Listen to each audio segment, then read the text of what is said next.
สาธารณะจังหวัดเชียงใหม่คลื่นพัฒนาคุณภาพชีวิต FM 92.25 เมกะเฮิรตซ์บริหารและจัดการโดยวัดป่าแดงมหาวิหารส่งกระจายเสียงจากเลขที่71หมู่ที่14บ้านใหม่หลังมอตำบลสุเทพอำเภอเมืองจังหวัดเชียงใหม่รหัสไปรษณีย์50200หมายเลขโทรศัพท์0818815690 0520000636-7สวัสดีครับท่านผู้ฟังที่เคารพธรรมสาระวันนี้ผมกาเศรษฐ์เพชรสำริดเชิญชวนท่านผู้มีสติปัญญาท่านผู้ชมท่านผู้ฟังที่ติดตามรับชมรับฟังการสนทนาแลกเปลี่ยนความคิดเห็นนานาทัศนะนานาจิตตังวันนี้ก็เป็นส่วนหนึ่งนะครับที่เราจะได้คิดจะได้พิจารณาหลักธรรมคำสอนทั้งเก่าทั้งใหม่แล้วก็เรื่องราวต่างๆที่เกี่ยวกับโลกบ้างธรรมบ้างผสมผสานกันนะครับก็วันนี้มีเรื่องราวดีๆที่ชวนให้คิดกันช่วงนี้เรามีกระแสที่ถาโถมมาเรื่องของการหลอกลวงทำมาหากินโดย call center อาจจะเจือจางไปในวันเดือนปีข้างหน้าเมื่อเจ้าหน้าที่ตำรวจไซเบอร์หรือกระทรวงดิจิทัลได้จับได้ไล่ตามทันนะครับก็อาจจะเจือจางไปอย่างไรก็ตามสิ่งหนึ่งซึ่งการใช้สิ่งใดที่เป็นคุณเป็นประโยชน์ก็ย่อมมีโทษอยู่เป็นดาบสองคม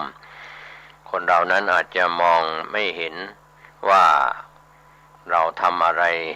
แล้วจะได้แต่ฝ่ายดีอย่างเดียวก็คงไม่ใช่ฝ่ายไม่ดีที่เป็นฝ่ายผิดต่อศีลธรรมและกฎหมายของบ้านเมืองอย่างเดียวก็ไม่ใช่หรือผิดทั้งสองอย่างหรือถูกทั้งสองอย่างอะไรอย่างนี้เป็นต้นนานาจิตตังนานาทัศนะที่เราได้แสดงออกกันนะครับไม่ว่าจะเป็นของพี่น้องชาวโลกนักวิจารณ์นักคิดนักเขียนนักพูดนักปาฐกทั้งหลายหรือนักปฏิบัติธรรมนักภาวนาทั้งหลายเราก็ต้องแบ่งใจเข้าหากันคนเราต้องเรียกว่าคำว่าแบ่งใจก็คือยืดหยุ่นก็หากันบ้างอย่าไปมองในเรียกว่ามองโลกในแง่ร้ายเสียอย่างเดียวก็ไม่ดีจะไปมองโลกในแง่ดีก็จะได้สารที่หลั่งออกมาทำให้ร่างกายและจิตใจเราดีมากกว่าที่เรามองคนในแง่ร้ายก็ทำให้มีการอิจฉาตาร้อนมีความคิดที่เรียกว่าตึงเครียดในปัจจุบันสื่อออนไลน์ทำให้เราตึงเครียดถ้าเราบริโภคที่ขาดความเฉลียวฉลาดนะครับท่านผู้ฟังพวกเราช่วยกันคิดนะครับลูกหลานของเราในปัจจุบันถูกล่อหลอกถูกลวงถูกโกหกมีข้อเขียนมีคลิปมีอะไรต่างๆสัญญาณที่ส่งเตือนว่าให้คุณแล้วก็ยังมีอันตรายนะครับในเรื่องของอินเทอร์เน็ตความเร็วสูงโลกโซเชียลมีเดียทั้งหลายเราจะเลือกเฟ้นอย่างไรที่จะใช้ประโยชน์ให้เกิดประโยชน์มากที่สุดนะครับบางท่านบางคนนะครับไม่ใช่ว่าเป็นทั้งหมดแม้ว่าพวกเรายอมรับกันว่าโลกปัจจุบันเป็นโลกก้มหน้าก็จริงแต่เราจะใช้ประโยชน์จากการก้มหน้าดูหน้าจอมือถือหน้าคอมพิวเตอร์หน้า iPad หน้าโน้ตบุ๊กอะไรก็แล้วแต่สิ่งหนึ่งวันนี้ถ้าเราคิดคนเดียวเราก็อาจจะได้เหตุผลตามที่เราได้ศึกษาค้นคว้ามาตามรูปแบบจากนักวิทยาศาสตร์จากนักวิชาการจากนักสังคมศาสตร์จากนักจิตวิทยาก็เลยวันนี้มีข้อเขียนที่น่าสนใจโดยดร.พนมปีเจริญได้มีข้อเขียนพูดถึงเด็กอายุเพียงขวบเดียวก็ถ่ายอุจจาระ ปัสสาวะใส่กางเกงพ่อแม่ก็ให้อภัยลูกได้แต่คนแก่อายุปูน80 ปีขึ้นไปถ่ายอุจจาระถ่ายปัสสาวะใส่กางเกงกับถูกลูกหลานของตัวเองตำหนิและก็ก่นด่าว่าก็ความจริงคำว่าเด็กตัวน้อยๆก็มีพ่อมีแม่เตรียมอาหารไว้ให้กินทั้ง3 มื้อโดยไม่ต้องกังวลแต่คนที่มีอายุมาก80 ปีขึ้นไปกลับมากังวลว่าลูกคนไหนเนาะจะเลี้ยงดูพ่อดูแม่ได้บ้างเด็กที่เจริญเติบโตได้อย่างไรคนแก่ก็ทรุดโทรมและก็เสื่อมสภาพไปตามนั้นบางครั้งท่านก็ไม่ได้หลงลืมแต่เพียงว่าท่านกลับไปสู่สภาพของทารกเรียกว่าเท่าทารกนะครับในยามแก่ชราอีกครั้งเท่านั้นแหละหากท่านลืมเรื่องราวในอดีตก็ลืมว่าเพิ่งกินข้าวเมื่อแก่แล้วหลงลืมว่าจะพูดอะไรก็พูดไม่ถูกพูดไม่ออกหรือบางครั้งเราก็ดูเหมือนว่าผู้สูงอายุนั้นเป็นคนมีสติมีสมาธิสั้นอะไรอย่างนั้นมีอะไรมาขัดจังหวะก็พูดต่อไม่ได้ลืมไปว่าจะพูดอะไรเชื่อมต่อจากคำพูดที่พูดมาก่อนหน้านี้ขอให้ทุกท่านต้องอดทนดูแลเอาใจใส่ผู้สูงอายุเหล่านี้จะจำความได้ทั้งหมดหรือหลงลืมนี่แหละเป็นวัฏจักรของการเวียนว่ายตายเกิดแก่เจ็บตายกลับมาใช้ชีวิตอีกครั้งหนึ่งยามแก่ชราก็คือความยุติธรรม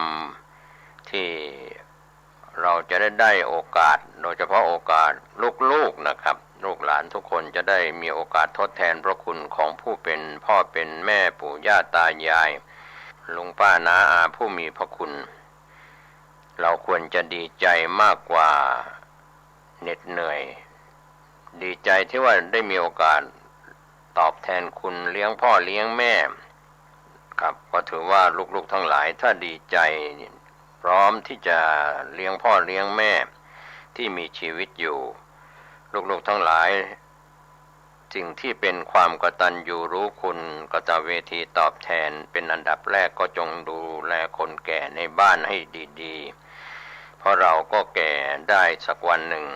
ครับก็เป็นเรื่องราวที่ออกมาเตือนใจพวกเรานักวิชาการหรือผู้มีความรู้ที่เรียกว่ามีข้อคิดที่จะเป็นปรัชญาชีวิตที่เป็นเรื่องจริงที่เกิดขึ้นแล้วก็จะเป็นอุทาหรณ์นะครับให้เราได้รับรู้รับทราบไว้บ้าง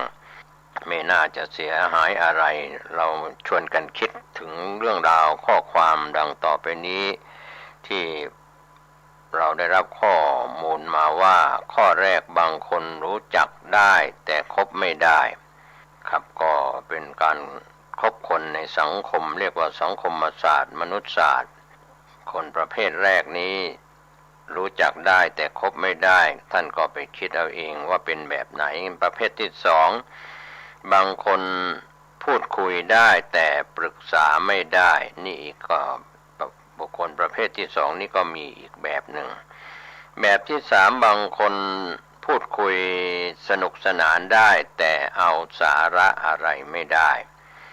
ส่วนประเภทที่4บางคนไปท่องเที่ยวด้วยกันได้แต่พึ่งพาไม่ได้บุคคลประเภทที่5บางคนเป็นเพื่อนกินกันได้แต่เป็นเพื่อนแท้เพื่อนตายไม่ได้บุคคลประเภทที่6บางคนฝากดูแลบ้านได้แต่ฝากผีฝากไข้ไม่ได้บุคคลประเภทที่7บางคนให้ของได้แต่ให้ใจไม่ได้บุคคลประเภทที่8บางคนเป็นลูกน้องได้แต่เป็นหัวหน้าไม่ได้บางคนข้อที่9เป็นหัวหน้าได้แต่เป็นผู้นำไม่ได้ข้อที่10นั้นบางคนเป็นคู่ควงได้แต่เป็นคู่ชีวิตไม่ได้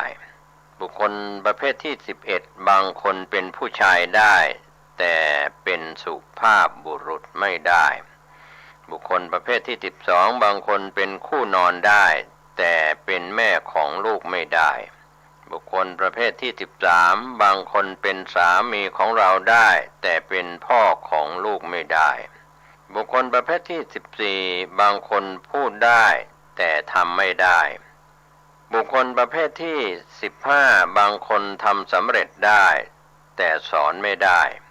บุคคลที่ประเภทที่16บางคนสอนได้แต่ไม่เคยทำอะไรสำเร็จบุคคลประเภทที่17บางคนคิดได้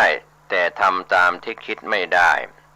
บุคคลประเภทที่18บางคนทำตามได้แต่คิดเองไม่ได้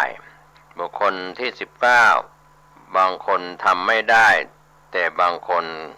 ก็ไม่ได้ทำอะไรอย่างนี้เป็นต้นเป็นตัวอย่างหลากหลายประเภทที่กล่าวถึงนั้นก็อาจจะมองทะลุปลุกโปร่งได้หลายคนที่รู้จักมักคุ้นกันนั้นอาจจะคบได้ไม่ได้ก็ไปดูที่ในมงคลสูตรว่าอาเสวนาจะพารานังปันดิตานันจะเสวนาคนผ่านนั้นก็รู้จักได้แต่คบไม่ได้นี่ก็เป็นการพูดถึงคนผ่านบางคนนั้นไปพูดคุยสนทนาได้แต่ปรึกษาอะไรไม่ได้เพราะว่าไม่มีหลักไม่มีเกณฑ์ไม่เป็นผู้ใหญ่ไม่ผ่านโลกไม่ผ่านชีวิตไม่มีประสบการณ์ปรึกษาอะไรไม่ได้บางคนนี่ก็เรียกว่าคุยกันสนุกสนานมุกตลกเฮฮาปาร์ตี้กันไปได้แต่ไม่เอาสาระอะไรไม่ได้ที่พูดคุยกันต้อง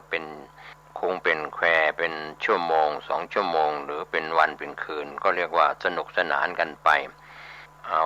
เรื่องของตลกโปกฮามาคุยกันแต่หาสาระอะไรไม่ได้บางคนไปท่องเที่ยวด้วยกันได้นะครับเดินทางขึ้นเหนือร่องใต้ไปทางน้ำทางบกทางทะเลทางอากาศไปในประเทศต่างๆทั่วโลกแต่ก็อย่าไปหวังพึ่งพากันกับคนนั้นคือพึ่งพาเขาไม่ได้เราก็ต้องพึ่งพาตนเองมีกระเป๋าเดินทางสัมภาระต่างๆอย่าไปหวังอย่าไปพึ่งเราจะต้องพึ่งพาตนเองให้ได้ก็เรื่องของการแพ็คกระเป๋าที่จะต้องเดินทางนั้นถ้าผู้ที่มีอายุมากเป็นผู้สูงอายุก็อาจจะไปไหนลำบากเป็นภาระให้กับคนอื่นหรือทัวร์หรือหัวหน้ากรุ๊ปทัวร์ก็คงจะเป็นเรื่องยากลำบากก็พูดกันแบบว่าไปกรุ๊ปทัวร์เดียวกันสนุกสนานท่องเที่ยวไปด้วยกันได้แต่พึ่งพาเขาไม่ได้เราจะต้องช่วยเหลือตนเองได้ก็อย่างนี้ก็มีอยู่บางคนนั้นไปเป็นเพื่อนกินกันเรียกว่าไปกินไปร้านอาหารไปภัตตาคารโรงแรมไปสถานที่ร้านอาหารเป็นเพื่อนกินได้แต่เป็นเพื่อนแท้ไม่ได้เพราะว่าขาดความจริงใจเพื่อนอย่างนี้ก็เรียกว่าเป็นเพื่อนกินหาง่ายเพื่อนตายหายากบางคนเนี่ยอยู่บ้านชิดติดกันฝากดูแลบ้านได้ว่าไม่อยู่ไปหลายวันไปเรียกว่าไปธุระหลายวันออกนอกบ้านไปหลายวันฝากบ้านกับคนที่อยู่บ้านชิดติดกันได้แต่จะมาฝากผีฝากไข้เจ็บป่วยยามทุกข์ยากลำบากฝากไม่ได้บางคนเนี่ยให้ของคนอื่นของกินของใช้ต่างๆได้แต่ให้ใจคือมีความจริงใจไม่ได้ไม่มีอย่างนี้ก็เป็นเรื่องลำบากบางคนชอบเป็นผู้ใต้บังคับบัญชาเป็นลูกน้องคนอื่นได้แต่อายุวัยผ่านงานมามากจะให้เป็นหัวหน้าจะให้เป็นผู้บังคับบัญชาก็เป็นไม่ได้เพราะเป็นลูกน้องเสียเคยชินก็เป็นลูกน้องคนใหญ่คนโตได้บางคนเป็นหัวหน้าคนเป็นเคยทำงานเป็นหัวหน้าเป็นผู้บังคับบัญชาได้ในสมัยที่ผ่านมาแต่ก็เป็นผู้นำไม่ได้เรียกว่าคือเป็นหัวหน้างานได้แต่ว่าไม่สามารถจะเป็นผู้นำทำอะไรที่กล้าเด็ดเดี่ยวตัดสินใจในความเป็นผู้นำไม่ได้บางคนเป็น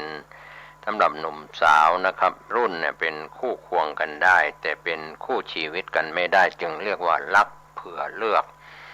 หนุ่มสาวสมัยนี้รักกันง่ายได้เสียตัวเสียใจกันง่ายเพราะว่าเป็นคู่ควงกันแล้วก็พึงพอใจกันเอาไปเดทไป สนุกสนานกันเป็นคู่ควงไม่ใช่คนเป็นคู่ชีวิตไม่ได้จึงมีเรื่องพูดถึงคนที่จะมาใช้ชีวิตคู่กันไม่ว่าจะเป็นคนไทยหรือชาวต่างชาติฝรั่งเขาก็อาจจะในช่วงวัยหนุ่มวัยสาวก็อาจจะสนุกสนานเป็นคู่ควงกันก็เลยเข้าข่ายฟรีเซ็กไปทดลองใช้ชีวิตคู่กันไปเมื่ออยู่ด้วยกันไม่ได้เข้ากันไม่ได้ก็จากกันไปแต่คนที่จะมาเป็นคู่ชีวิตชายหญิงกันนั้นเรียกว่ายอมร่วมทุกข์ร่วมสุขเป็นสามีภรรยากันยอมสุขยอมทุกข์ด้วยกันมีลูกเต็มบ้านมีหลานเต็มเมืองที่เราดูว่าคู่ชีวิตของหลายคนนั้นอยู่กันตั้งแต่แต่งงานกันตั้งแต่หนุ่มสาวผ่านวัยไปมีลูกมีหลานเต็มบ้านเต็มเมืองอยู่จนอายุ70 80 90หรือเป็น100ยังมีชีวิตเป็นคู่ชีวิตกันอยู่ได้เรียกว่าเป็นคู่ชีวิตของความสุขทุกข์ได้บางคนเป็นผู้ชายได้คือมีภาวะเพศเป็นปุริสภาวะเป็นภาวะเพศชายแต่เป็นสุภาพบุรุษไม่ได้ก็มีนิสัยเอาเปรียบผู้หญิงรังแกผู้หญิงข่มเหงผู้หญิงอะไรอย่างเงี้ยก็คือเป็นสุภาพบุรุษไม่ได้ก็ตรงกันข้ามกับสตรีก็ต้องเป็นสุภาพสตรีดังนั้นสุภาพบุรุษจึงเป็นชายที่ให้เกียรติผู้หญิงแต่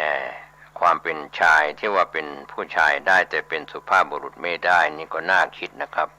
รังแกผู้หญิงถ้าเราไปใช้ศัพท์แบบนั่นก็เข้าข่ายเหมือนที่ซ่องโส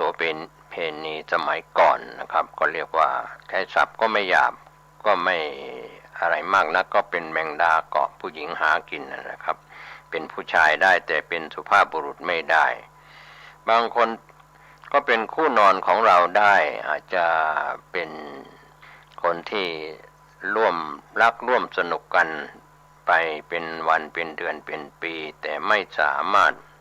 จะมาเป็นแม่ของลูกได้ถ้าวันหนึ่งวันใดยอมสมรสกันแต่งงานกันแล้วที่จะต้อง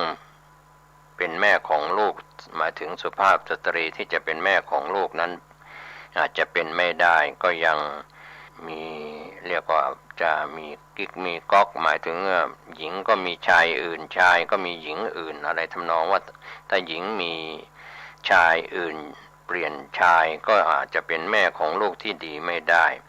บางคนนั้นก็เป็นสามีได้แต่ว่าเป็นพ่อของลูกไม่ได้ก็ตรงกันข้ามกับหญิงเช่นเดียวกันเป็นหนุ่มเสเพเป็นเที่ยวหนุ่มเจ้าสำราญนะครับก็คงเป็นพ่อของลูกไม่ได้อาจจะเปลี่ยนหน้าหญิงที่เป็นคู่รักเมื่อมีหญิงนั้นมีลูกอาจจะเป็นพ่อที่ดีของลูกไม่ได้สำหรับชายนะครับบางคนก็พูดได้ทำไม่ได้นี่ก็เป็นเรื่องธรรมดาไม่ว่าจะเป็นระดับชาติระดับท้องถิ่นหรือระดับผู้นำต่างๆบางคนก็ทำสำเร็จได้แต่ว่าสอนคนอื่นไม่ได้เขาไม่เชื่อถือบางคนสอนได้แต่ทำไม่ได้ก็ไม่เชื่อถือบางคนได้แต่คิดแต่ทำตามที่คิดก็ไม่ได้ก็เรียกว่าบางคนทำตามใจตัวเองได้แต่คิดเองไม่ได้บางคนทำไม่ได้แต่บางคน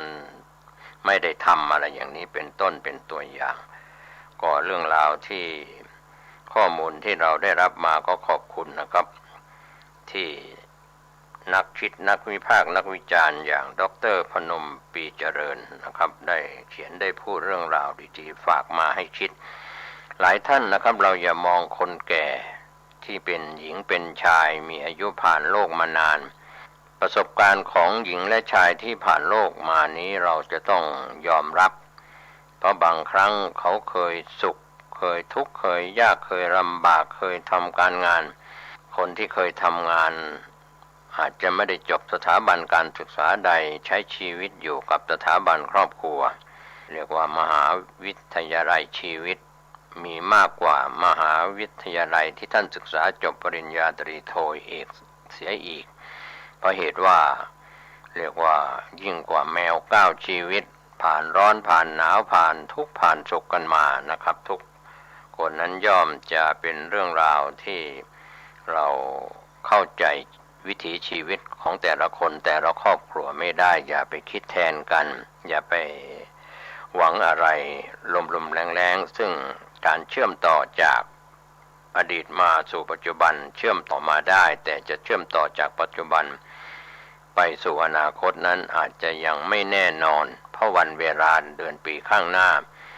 ไม่มีอะไรที่ท่านจะคาดหวังว่าคนนี้จะเป็นคู่ครองที่ดีของเราคนนี้จะเป็นคนรักที่ดีของเราคนนี้จะฝากผีฝากไข้ได้หรือไม่ก็เรียกว่าจากปัจจุบันนี้เรียกว่าระยะทางก็เลยต้องเป็นการพิสูจน์ม้า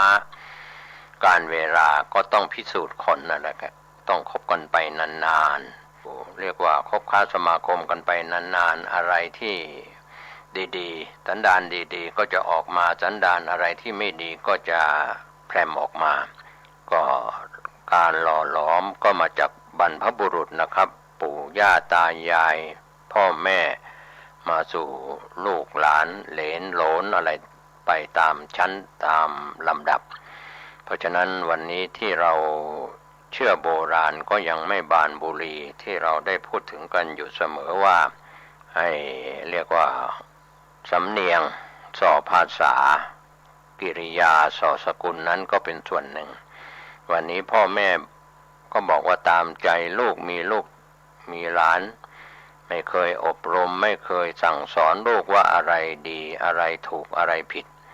ให้มือถือเป็นคนอบรมให้ข้อมูลตามหน้าจอเป็นข้อคิดของลูกหลานบางคนก็ลืมตัวลืมตนไปว่าพ่อแม่ที่สั่งที่สอนนั้นสู้เราเรียนรู้จากโลกก้มหน้าไม่ได้สนุกสนานมีความรู้อะไรก็เลยบางครั้งก็เลยลูกหลานกลายเป็นคนหัวดื้อหัวรั้นไม่ยอมฟังผู้ใหญ่ก็เช่นเดียวกันถ้าเป็นผู้ใหญ่ที่มีประสบการณ์ชีวิตมีเรียกว่าผู้ใหญ่ใจดีก็เมตตาก้มลงมาดูลูกหลานคนที่อยู่เป็นลูกเป็นหลานเป็นญาติเป็นเพื่อนบ้านหรือผู้ใต้บังคับบัญชานะครับก็จะก้มลงมาดูว่าอะไรที่เป็นข้อดีข้อบกพร่องที่ผู้ใหญ่ก้มลงมาแล้วก็จะเห็นว่าผู้ใหญ่ใจดีจะช่วยอะไรได้บ้างส่วนผู้น้อยก็คือลูกหลานต้องดูแบบอย่างจากพ่อแม่ที่เป็นแบบอย่างในสถาบันครอบครัวถ้าครอบครัวพ่อแม่ทำเป็นตัวอย่างไม่ดีให้ลูกหลานเห็นก็จะเป็นแบบอย่างที่ไม่ดีให้ลูกหลานเห็นและนำไปประพฤติปฏิบัติลูกหลานก็ดูแบบมาจากพ่อมาจากแม่มาจากคนใกล้ชิดพี่เลี้ยงนางนมอะไรก็แล้วแต่ดังนั้นถ้าเรามองชีวิตของการพัฒนาคุณภาพชีวิตอยู่ใกล้ชิดอะไรก็จะเป็นลักษณะนั้นเราดูตัวอย่างจากแถบแม่เหล็กเนี่ยนะครับถ้าไปอยู่ใกล้เศษเหล็กเศษอะไรก็จะดูดสิ่งเหล่านั้นเข้ามาเหมือนคนที่คบค้าสมาคมกันทุกวันนี้ถ้าเราดูว่าเขาเป็นคนดีคนร้ายเป็นคนผ่านหรือเป็นบัณฑิตถ้าเราเข้าไปใกล้ชิดบัณฑิตก็สวิชชาโนภวังโหติผู้รู้ดีเป็นผู้เจริญก็คือคบกับบัณฑิตก็จะเป็นผู้เจริญรุ่งเรืองไม่ตกอับไม่ลำบากเชื่อถ้อยฟังคำของบัณฑิตแต่ในทางตรงกันข้ามไปคบกับคนพาลชนคนชั่วครับก็พาตัวลงไปสู่อบายมุขปากทางแห่งความเสื่อมเป็นนักเลงหญิงเป็นนักเลงสุราเป็นนักเลงการพนันเที่ยวท่องโสเภณีหรือไปสนุกสนานตามเทคบาร์ในคลับต่างๆก็ทำให้เราเหลวแหลกไปตามสภาพกับคนที่เราไปคบเราเล่นการพนันไม่เป็นคบกับคนเล่นการพนันก็ไปหัดเล่นพนันก็สูญเสียหมดเงินทองทรัพย์สินหมดตัวไม่มีอะไรเหลือถ้าคบบัณฑิตก็พาไปในสิ่งที่ดีๆชักนำไปในสิ่งที่ดีๆวันนี้ถ้าเรามาคิดมาพิจารณาคนผ่านคนไม่ดีคนเกเรคนชั่วในสังคมเราห่างไกลเสียบ้างเราไม่ได้เข้าไปคบค้าสมาคม เราก็คงไม่เสียหายเราก็ไม่ลำบากคนดีๆที่อยู่ใกล้ตัวเราก็ยังมีอยู่ก็เลือกเฟ้นเหมือนเราเลือกรับประทานอาหารอะไรที่ถูกกับจริตถูกกับการบริโภคไปแล้วร่างกายเราพึงพอใจวันนี้การเลือกคบคนก็มีส่วนที่จะทำให้เราส่งผลไปทางดีทางถูกทางผิดอย่างไรเรียกว่าสืบต่อจากปัจจุบันไปสู่อนาคตเพราะจากอดีตมาถึงปัจจุบันแล้วการจะสืบต่อจากปัจจุบันไปสู่อนาคตนั้นก็อยู่ที่การเข้าสังคมการคบค้าสมาคมคนแก่ที่คบได้คนเสมอกันที่คบได้คนที่ต่ำกว่าเสมอกันหรือต่ำกว่าคบได้ก็เป็นส่วนหนึ่งแก่กว่าคบไม่ได้เสมอกันคบไม่ได้ต่ำกว่าคบไม่ได้เขาเป็นภารชนคนชั่วก็คบไม่ได้ส่วนคนดีก็คบกันได้ทุกเพศทุกวัยทั้งคนไทยและชาวต่างชาติวันนี้ผมเกษตรเพชรสำริดชวนท่านคิดพิจารณานานาจิตตังนานาทัศนะในมุมมองต่างๆท่านก็พิจารณาว่าเราคงจะไปในทิศทางไหนจากอดีตผ่านมาแล้วมาเป็นปัจจุบันในขณะนี้วันนี้เดือนนี้ปีนี้ชาตินี้แล้วก็จะไปเชื่อมโยงไปสู่อนาคตเป็นวันเดือนปีข้างหน้าชาติหน้าถ้ายังไม่หมดสิ้นจากอาสวะกิเลสขอทุกคนทุกท่านได้พิจารณานานาจิตตังเลือกเฟ้นเอาแต่สิ่งดีงามโดยชอบทำให้เราได้รังสรรค์หัวเราะวันนิดจิตแจ่มใสรังสรรค์ที่ดีออกมาสุขกายสุขใจทุกรูปทุกนามสวัสดีครับหลายทุกท่านทุกคนวันนี้รายการปกิณกะแห่งธรรมะสพเพหิระอันน้อยนิดหน่อยอยากตุเจ้าวัดหนองทองตนนี้ก็มาพบมาปะกับพ่อแม่พี่น้องญาติโยมอันเป็นที่รักที่นับถือของทุเจ้าอีกเช่นเคยเป็นประจำเนาะทุกวันตั้งแต่เวลาบัดเดี๋ยวนี้เป็นต้นไปณทางสถานีวิทยุแห่งนี้โยมทั้งหลายการคบคนนั่นนะมันเป็นสิ่งที่สำคัญถ้าคนที่เราคบมันดีเราก็ดีไปโดยเขาถ้าเราไปคบคนที่เลวมันก็เป็นคนเลวไปโดยเขาเพราะว่ามันจะมีนิสัยคนละสิ่งละอย่างแตกต่างกันไปเอาไปคบคนไหนเขาก็จะโอนเอ็นไปตามบุคคลที่เขาคบได้วันนี้เอาจะไหว้พระสวดมนต์ตามปกติที่เขาได้กระทำมาก็เจริญพรญาติโยมเอาว่าพร้อมๆกันไปเนาะอะระหังสัมมาสัมพุทโธภควาพุทธังภควันตังอภิวาเทมิกราบพระพุทธสวากขาโตภควตาธัมโมธัมมังนัมมัสสามิกราบพระธรรมสุปฏิปันโนภควโตสาวกสังโฆสังฆังนะมามิกราบพระสงฆ์ต่อไปนี้กล่าวคำนมัสการว่าตุยกันไปนะโมตัสสะภะคะวะโตอะระหะโตสัมมาสัมพุทธัสสะนะโมตัสสะภะคะวะโตอะระหะโตสัมมาสัมพุทธัสสะนะโมตัสสะภะคะวะโตอะระหะโตสัมมาสัมพุทธัสสะพุทธังสารนังคัจฉามิธัมมังสารนังคัจฉามิ สังฆังสารนังคัจฉามิตุติยัมปิพุทธังสารนังคัจฉามิตุติยัมปิธัมมังสารนังคัจฉามิตุติยัมปิสังฆังสาร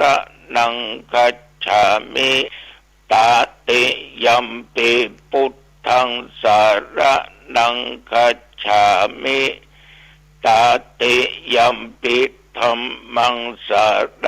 นังคัจฉามิตติยัมปิสังฆังสารนังคัจฉามิกรมอุตุประกาศว่านับตั้งแต่เมื่อตะวันวามาจนถึงปัจจุบันเมื่อเดี๋ยวนี้ตะวาตอนบ่ายแถวบริเวณวัดหนองตองและรอบบริเวณตั้งแต่ละปูนมาแล้วก็ห่างดงไปก็มีฝนตกบางที่ก็หนักบางที่ก็เบาสำหรับที่วัดหนองตองนั้นก็ตกปานกลางนะบันนักเบาๆเฮ้ย ไปตั้งละปูนนี่ก็ตกหนักนักแก่ไปตั้งเหนือในเมืองเชียงใหม่ตกโง่แต่ว่าญาติที่ไปในเมืองปิ๊กประค่ำประมื่นบอกว่าในเวียงมีฝนตกเอาเฮ้ยเหรอตกกับบ้านเฮาแดดตะวากรมอุตุเพิ่นก็เตือนไว้แล้วว่าฝนจะตกมันก็ตึงตกและตอนดึกมาหน่อยหนึ่งก็ครึ้มฟ้าครึ้มฝนก็บหันว่ามันจะตกมันจะหล่นลงมาญาติโยมท่านผู้ฟังฝนมันมีก้านมันมีขวัญเนาะมันเป็นสิ่งที่เกิดขึ้นตามธรรมชาติของมันจะไปห้ามมันตึมได้ห้ามมันก็ตกให้นะขอให้มันตกมันก็ตึมได้เพราะมันเป็นเรื่องของธรรมชาติที่เป็นไปอย่างนั้นต่อออกไม่ออกญาติโยมท่านผู้ฟังทั้งหลายตะวันวาเนี่ยก็มีโอกาส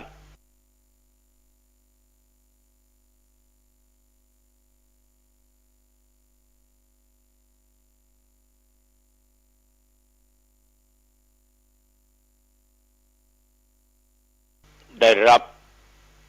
นิมนต์จากทางคณะสงฆ์และพ่อแม่พี่น้องประชาชนชาวอำเภอสารปีแต่ว่าท่านพระครูมาหรอกพระครูเจ้าคณะอำเภอกาหยังกานะออกนิมนต์ทุกเจ้าที่จะไปเทศน์ในโครงการธรรมะเผยแผ่นะที่เพิ่นเคยจัดกันเมื่อ 3-4 ปีก่อนละแต่ว่าย้างไป2 ปีเพราะโควิดปีนี้เพิ่นจะเริ่มเทศน์กันก็ทุกวันเสาร์ในเทศกาลเข้าพรรษาก็จะมีการฟังเทศน์ฟังธรรมกันโอ้ญาติโยมเจ้าที่ไปมานั่นนะคนมันนักคนมันหลายคนจะเป็น2,000 3,000 4,000ในวัดนอกวัดมันถึงเต็มอดเอาไปถึงละอ่อนไม่ยินถึงปอดใจถึงไว้กลางคนผู้เฒ่าผู้แก่เด็กนักเรียนก็จัดมีการตอบปัญหากันนะชิงทุนการศึกษากันได้ชนะเลิศเสานั้นถึงหันเราเอาไปชิงกันทำกรรมอย่างเงี้ยคณะสงฆ์อำเภอสระพีด้วยการนำของท่านเจ้าคณะอำเภอทำมาเป็นอย่างนี้ตลอดแต่ว่าย่างไปได้2 ปีทีนี้ตุลุงวัดหนองตองก็ได้ครับนิมนต์ไปเทศน์เหมือนกันปุ้น วันเสาร์ที่24 เดือนกันยายน 2565 ณ วัดสลีบุญเรือง ตำบลชัยสถาน อำเภอสารปีพี่น้องญาติโยมวัดศรีบุญเรืองเนี่ยเอาไปถนนอ้อมเมืองเนาะอ้อมเมืองสาย3นี่นะเอาจะปุ๊บเอาจะปะเอาจะปุ๊บเอาจะปะเอาจะหูเอาจะหันอย่างใดก็ตามเป่าออกไม่ออกธรรมะสัญจรนั้นก็คือตุเจ้าได้นำเอาธรรมะไปอู้ไปจาไปบรรยายไปเทศน์อะไรอย่างใดก็ตามให้ญาติโยมฟังกันที่ว่าเปิ้นคนหลายนั้นทุกหมู่บ้านแต่ละตำบลเปิ้นกำหนดกันขอกันไปละหมู่บ้านสัก10 คนกลาง5 คนกลางญาติโยมลองนึกดูดีๆมันมีกี่ตำบลมีกี่หมู่บ้านเปิ้นเหมารถเหมาลากันไปทางหน่วยงานองค์กรเทศบาลกับอบตก็ช่วยสนับสนุนเป็นค่ารถเป็นค่าการเต้นการทำในการจัดสถานที่เรียกว่าสามัคคีกันตึงภายในภายนอกงานใหญ่กับกลายเป็นงานน้อยยากกับกลายเป็นง่ายไปเพราะความร่วมไม้ร่วมมือกันอันนี้ก็จึงขอเจริญพรและขอบใจต่อคณะสงฆ์อำเภอสารปีด้วยการนำของท่านพระครูเจ้าคณะอำเภอพี่น้องญาติโยมท่านผู้ฟังต่อจากนั้นมาตะวานี้อาตมาภาพก็ได้มีโอกาสไปงานข่าวด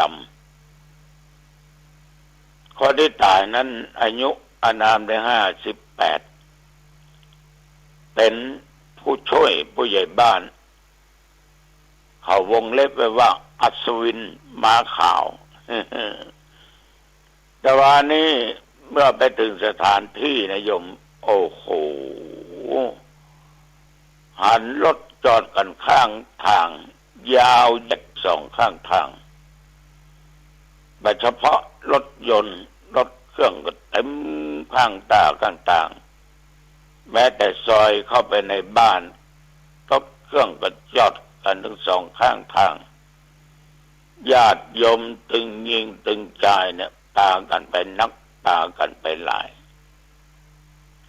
พิ่นตายเมื่อวันที่16เพิ่นจะไปเผากันวันเนี้ยเหตุใดคนจึงไปหลายเหตุใดคนจึงเป็นนักก็วงเล็บชื่อไว้อัศวินม้าขาวหรอก็แสดงว่าคนเนี้ยเป็นคนสำคัญของแต่ละหมู่บ้านเปิ้นก็เล่าให้ฟังว่าโอ้ท่านพระครูเกิดไปเกิดมาก็เอ็นดูเปิ้นว่าเปิ้นบัดตายมีชีวิตบาดเจ็บว่าเป็นงานไหนงานใดงานศพบ้านไม่แต่งงานทำบุญสืบโอฬารจัตตาการว่าเนี่ยแกจะบักขาดถ้าแกมานอนแทบแซบนี่นะแกจะไปกุ้งงานไปช่วยตั้งแต่วันเริ่มละขนโต๊ะตั้งมานั่งเก้าอี้สับปะสับเป็ดฉะนั้นก็จึงตั้งฉายาว่าอัศวินอัศวินเพราะว่าแกเป็นคนที่บันถือเนื้อถือตัวนะบาคิจิบาคิจิแหงงานหนักงานเบาอย่างใดก็ตามแกก็จะไปช่วยงานต่างๆเหล่านั้นจนวันเริ่มต้นและจนวันสุดท้ายญาติโยมก็หาได้ยากฉะนั้นเคยจากันว่าเอาไปอย่างใดเพื่อก็มาอย่างนั้นเอาไปหาไผ่ตึมมาเฮาฉะนั้นญาติโยมขึ้นแล้วนี่ดูงานข่าวดำของผู้ช่วยผู้ใหญ่บ้านหมู่นี้คนไปนักคนไปหลายแล้วก็ตั้งอกตั้งใจฟังธรรมะที่อาตมาภาพนำไปเทศน์ไปแสดงได้อยู่เกือบ 1 ชั่วโมงนะเนาะอู้ไปมันไปอู้ไปมันไปแต่ต้องขออนุโมทนาต่อญาติต่อโยมนะที่บรรลุกไปได้ไหนบ่อู้บ่จากันบ่แข่งทุเจ้าเตะเอ้ยเปิ้นมีสติตั้งสมาธิตั้งมั่นตั้งใจฟังมันมีอย่างเดียวที่บ่ฟังขึ้นแล้วนี่นะมันมาอยู่ตั้งหลังนะมันส่งเสียงดังมันซ้ำเป็นตัวปึ้งเขาอย่างก็คือหมานะหมามันไม่ตัวปึ้งเขาหรอกมันได้ไปเชียร์เขาก็อยู่ตั้งหลังธรรมาสอ่ะเอาต้อยอ่อนต้อยเอาต้อยหอนต้อยสะปะสะเป็ดเต็ดไปได้สักคำก็เริ่มเห่าเริ่มหอละเอาก็ไม่ได้สนใจมันแต่ฟังเสียงมันก็ม่วนนะบอกเป็นน้องชาวบ้านว่ามันต้องไปไล่มันเนอะมันเป็นตัวปึ้งของทุเจ้ามันอยู่เนี้ยมันเป็นกองเชียร์อยู่เนี้ยถ้าเราจะคิดในแง่ดีก็เหมือนกับว่ามันเป็นนั่งฟังธรรมะแต่ทำไมส่งเสียงร้องมันคงจะจับอกจับใจมันเนาะจับอกจับใจหรือมันก็เป็นนิสัยของเขาถึงอย่างนั้นเมื่อเสียงเครื่องดังกันอย่างดังมากระทบแก้วหูเขาก็จะเห่าจะหอนอันนี้ก็เป็นเรื่องธรรมดาของสัตว์เดรัจฉานพระโอถึงเรื่องนี้ญาติโยมหมาแมวเนี่ยบางสิ่งบางอย่างก็น่าฮักบางอย่างมันก็ขาดการดูแลมันก็เลยน่าเกลียดน่าจังกันไปคนที่เป็นฮักหมาเพิ่นจะดูแลอาบน้ำอาบท่าซื้ออาหารการกินเลี้ยงดูอย่างดีคือทุกอย่างเนี่ยเมื่อจะสรุปไปแล้วนะตึ้งมาเหลือวิสัยคนถ้าคนมันจะทำอย่างนั้นทำอย่างนี้ทำให้ดูทำให้พอให้คอยสัตว์มันก็ทำตามคนได้ช้างตัวบะเละบะเล่นเขายังบังคับได้เสือกาที่ว่าดุร้ายคนก็ยังสามารถบังคับได้งูยังเอานอนอยู่ที่บนบ้านบนจองได้สัตว์ทุกชนิดนั้นเขามีน้ำจิตน้ำใจเหมือนกันจิตใจเขามีหูเขามีจมูกเขามีเหมือนกับเราไปหันในที่หนึ่งญาติโยมอีวอก5 ตัวตั้งแต่ตัวน้อยถึงตัวใหญ่มันนั่งเลี้ยงกันเจ้าของเปิ้นก็เลี้ยงดูอย่างดีก็จำอีวอกตัวหนึ่งเนี่ยไปเอาถาดมามันก็เตียวไปเอาถาดมากว่ามาวางแล้วปาก็นั่งเป็นแถวเดี๋ยวโยมก็ตักเข้าใส่ถาดกันนั้นก็ใจมือของไฟของมันกอบกำเอากินเอาตัวใดกินแล้วบิดหลังต่ำคนก็ยกอุ้มมันมาหันหน้าเข้าหากันบางตัวก็นั่งพอหน้าพอตากันสัญชาตญาณของวอกนะธรรมดามันบันหนิมมันมาอยู่กับตี้แล้วญาติโยมแต่ว่ามันก็ยังปฏิบัติไปตามกฎตามเกณฑ์ที่มนุษย์ได้วางไว้ได้บอกได้กล่าวได้สั่งได้สอนมันเนี่ยสัตว์มันจะอย่างใดก็จ้างญาติโยมคนก็สามารถที่เลี้ยงดูมันได้มันเปลี่ยนนิสัยได้แต่ว่าขึ้นชื่อว่าสัตว์หน้าคนนี่นะไว้ใจนักแต่บ่ได้เนาะอย่างหมาพันธุ์อะไรอย่างก็ที่เขาเลี้ยงกันนะได้ถึงกินได้ถึงอาบน้ำได้ถึงทำความสะอาดตัดผมกันอย่างกะตกแต่งดีกินอาหารอย่างดีไปไหนเจ้าของมันนั่งรถเก๋งมันก็นั่งรถเก๋งมันเป็นหน้าบุญของมันเจ้าของมันก็ฮักเนี่ยแต่มีข่าวอยู่ตลอดเวลาว่ากัดลูกกัดหลานกัดเจ้าของมันบางครั้งก็จนบ้าเจ็บป่วยไปหลายวันหลายเดือนบางคนก็ทนพิษบาดแผลไม่ได้ก็ถึงแก่ชีวิตตายไปเนี่ยมันก็มีทั้งคุณ แล้วก็มีทั้งโทษเหมือนเจ้านากับงูเห่านะแม่ก็ บอกออกไม่ออกลองนึกดูดีๆฉะนั้นจะไปไว้ใจล้ำไปก็ไม่ได้ฮักประกอบด้วยเมตตาธรรมมาไปทำร้ายเขาไปเบียดเบียนเขาประโคมเหงเต็งเต็กเขาได้ว่าหันหน้าที่ไหนหันที่ไหนไม้ขว้างก้อนอิฐก้อนหินขว้างอย่างอันก็บ่ใจฉะนั้นสัตว์เนี่ยญาติโยมเขามีน้ำจิตน้ำใจต่อเขาก็มีน้ำจิตน้ำใจต่อเขาก็เคยญาติโยมฟังหลายครั้งแต่ว่ายังมาวัดอันนะส่วนมากก็ญาติโยมก็เลี้ยงกันที่บ้านเจ้าของมันตายก็หรือว่าล่ำอยู่มันก็หนีมาอยู่วัดอาหารคนมานี่เห่าไล่มันจะแงบน่องเพิ่นนะก็บอกว่าระวังเนื้อมาหมู่นี้มาอยู่วัดใหม่นะเมินเข้าญาติโยมคนบางคนก็หายตินหายมือเนาะตันอย่างก็ตินเตะขอโทษโยมตันอย่างก็เอาไม้ขว้างก้อนอิฐก้อนดินอย่างขว้างใส่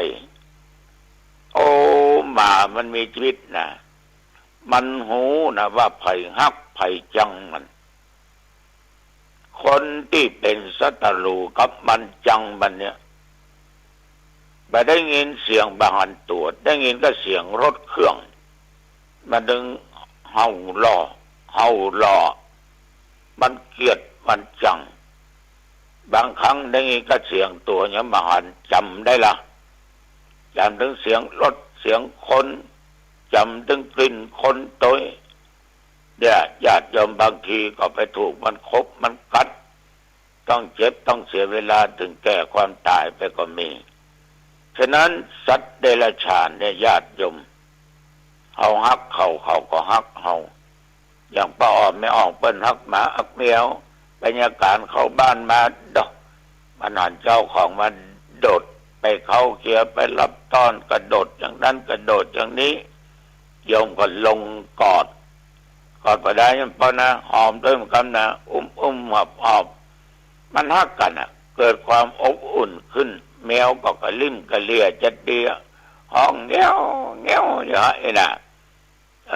ก็เดี๋ยวเจ้าของมาเอาอาหารให้กินละเพราะมันฮักลูกเอาอาหารต่างๆให้กินละเนี่ยญาติโยมเมื่อเฮาฮักเขาก็ฮักเฮาแม้แต่พูดผีปีศาจก็จ้างเถอะถ้าเอานับเปิ้นก็ถึงนับเฮาที่ไหนว่ากันน้อยถ้าโยมนับเปิ้นไปทำร้ายเปิ้นสถานที่เปิ้นมันตึ้มไปหนังเพราะ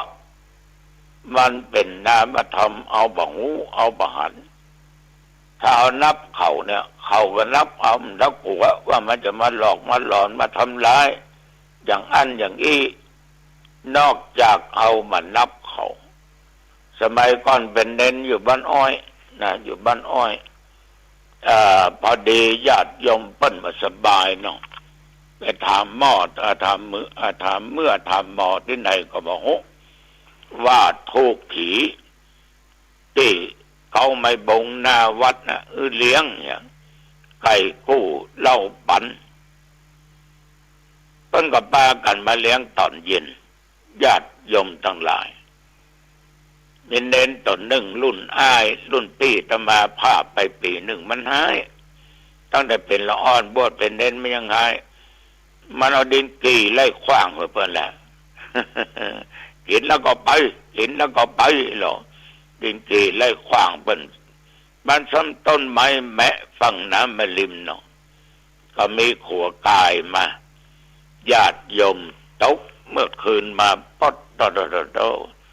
ทำแม่น้ำเดือดนันกันได้ยินก็เสียงที่ดินกันอย่างตกลงน้ำจุ่มจำเขาไปสอบพ่อที่ไหนก็ตึมปบไปพ่อที่ไหนก็ตึมปะเน้นตัวที่ว่าหายนี่ก็ลงมาพ่อด้วยเปิ้นแล้วก็ว่าบดีด้วยเมาแล้วยังมาขว้างโยต่อมันก็ดินตีหัวเขาไปป่าไม่สร้างกันตกวันเมื่อยแล้วกว่า เลยเสียงไก่แหมกู้เล่าแหมพันน่ะญาติโยมบัดได้นะเนาะแม้แต่สมัยพุทธเจ้าก็ยังมีนะเรื่องเหล่านี้ฉะนั้นญาติโยมทุกอย่างนั้นเอานับเขาก็นับเอามีเมตตาเขาสงสารเขาก็มีเมตตาสงสารต่อเฮาอันนี้ตุเจ้าจึงขอฝากไว้กับญาติกับโยมเด้อบางครั้งก็เสียกับเพื่อนกับฝูงกับมิตรแก้วสหายคำคบคนนี้ก็พอดังที่เคยอู้เคยจ๋าถ้าคบคนดีมันก็ดีไปคบคนเลวมันก็เลวไปตัวเขาเนาะเพราะมันจะจักจุงอู้จ๋าไปในทางที่บดีอันนี้ก็ขอฝากแล้ววันนี้เปิ้นจะไปตรวจหมู่บ้านรักษาศีล 5กันที่อำเภอจอมทองวัดน้ำต้อมนี่กันแม่น่ะนะญาติโยมทั้งหลายอาตมาภาพถ้าว่าไปทันก็จะไปทุเจ้าเหตุตั้งแต่เพื่อห่างดงลงไปจะได้ลงไปเป็นกำลังอกกำลังใจคือเราคณะกรรมการที่มาตรวจหมู่บ้านรักษาศีล 5เอาละโอ้จะไว้ไปมาเวลาก็พอดีละอายุวันโนสุขังพลังจงบังเกิดมีแก่ญาติโยมท่านผู้ฟังทั้งหลายทุกท่านทุกคนปะกันใหม่โอกาสหน้าเจริญพรสวัสดีครับท่านผู้ฟังที่เคารพการแบ่งปันความคิดดีๆวันนี้ผมกาเศรษฐ์เพชรสำริดวิทยากรก็จะได้นำเสนอต่อเนื่องเรื่องของอันตรธานธรรมก็เป็นที่น่าเสียดายแทนพี่น้องชาวพุทธทั่วโลกเหลือเกินนะครับที่จะศึกษาธรรมที่ยากก็จะสูญสิ้นไปก่อนซึ่งเราก็ได้นำเสนอว่าพระไตรปิฎกนั้นก็ในส่วนของอภิธรรมก็จะเสื่อมสูญไปก่อนพระวินัยพระสูตรส่วนในคัมภีร์พระอภิธรรมคัมภีร์มหาปัฏฐานคัมภีร์สุดท้ายก็จะเสื่อมสูญสิ้นไปก่อนคัมภีร์อื่นๆที่ได้เคยกล่าวทบทวนให้ท่านเห็นว่าอันตรธานธรรมนั้นของที่ยากที่จะศึกษาจะเข้าถึงได้ก็จะต้องเสื่อมสูญไปครับในเรื่องราวต่างๆเราก็มาพูดถึงปัฏฐานใน24ปัจจัยมีตั้งแต่เหตุปัจจัยเป็นต้นนะครับเรื่อยไปครับก็ไปพูดถึงเรื่องของเหตุปัจจัยนะครับที่เหตุ6มีเหตุฝ่ายบุญ3เหตุฝ่ายบาป3ครับเราก็พูดอธิบายขยายเนื้อความให้ท่านผู้ฟังผู้มีปัญญาหรือว่าผู้มีบุญผู้มีปัญญาได้รับรู้รับทราบกันส่วนท่านที่ฟังแล้วอาจจะเข้าใจบ้างไม่เข้าใจบ้างในสื่อภาษาธรรมที่ผมนำเสนอนั้นก็เป็นส่วนหนึ่งเราฟังบ่อยครั้งแล้วก็ทำความเข้าใจศึกษาให้ลึกลงไปก็จะเกิดภูมิปัญญาได้เองในคราวครั้งที่ผ่านมาก็พูดถึงเรื่องของเหตุ6มีโลภะเหตุความอยากได้เป็นเหตุโทสะเหตุความโกรธเป็นเหตุโมหะเหตุความหลงเป็นเหตุโลภะเหตุความไม่อยากได้ความไม่โลภเป็นเหตุโทสะเหตุความไม่โกรธเป็นเหตุโมหะเหตุความไม่หลงเป็นเหตุก็คือปัญญาดังนั้นถ้าเราจะมาศึกษาลำดับต่างๆขยายเนื้อความให้ต่อเนื่องกันนะครับท่านผู้ฟังก็พูดถึงโมหะเหตุแห่งความหลงก็คืออวิชชาความไม่รู้คือเหตุนี้นอกจากเกิดขึ้นตามลำพังความ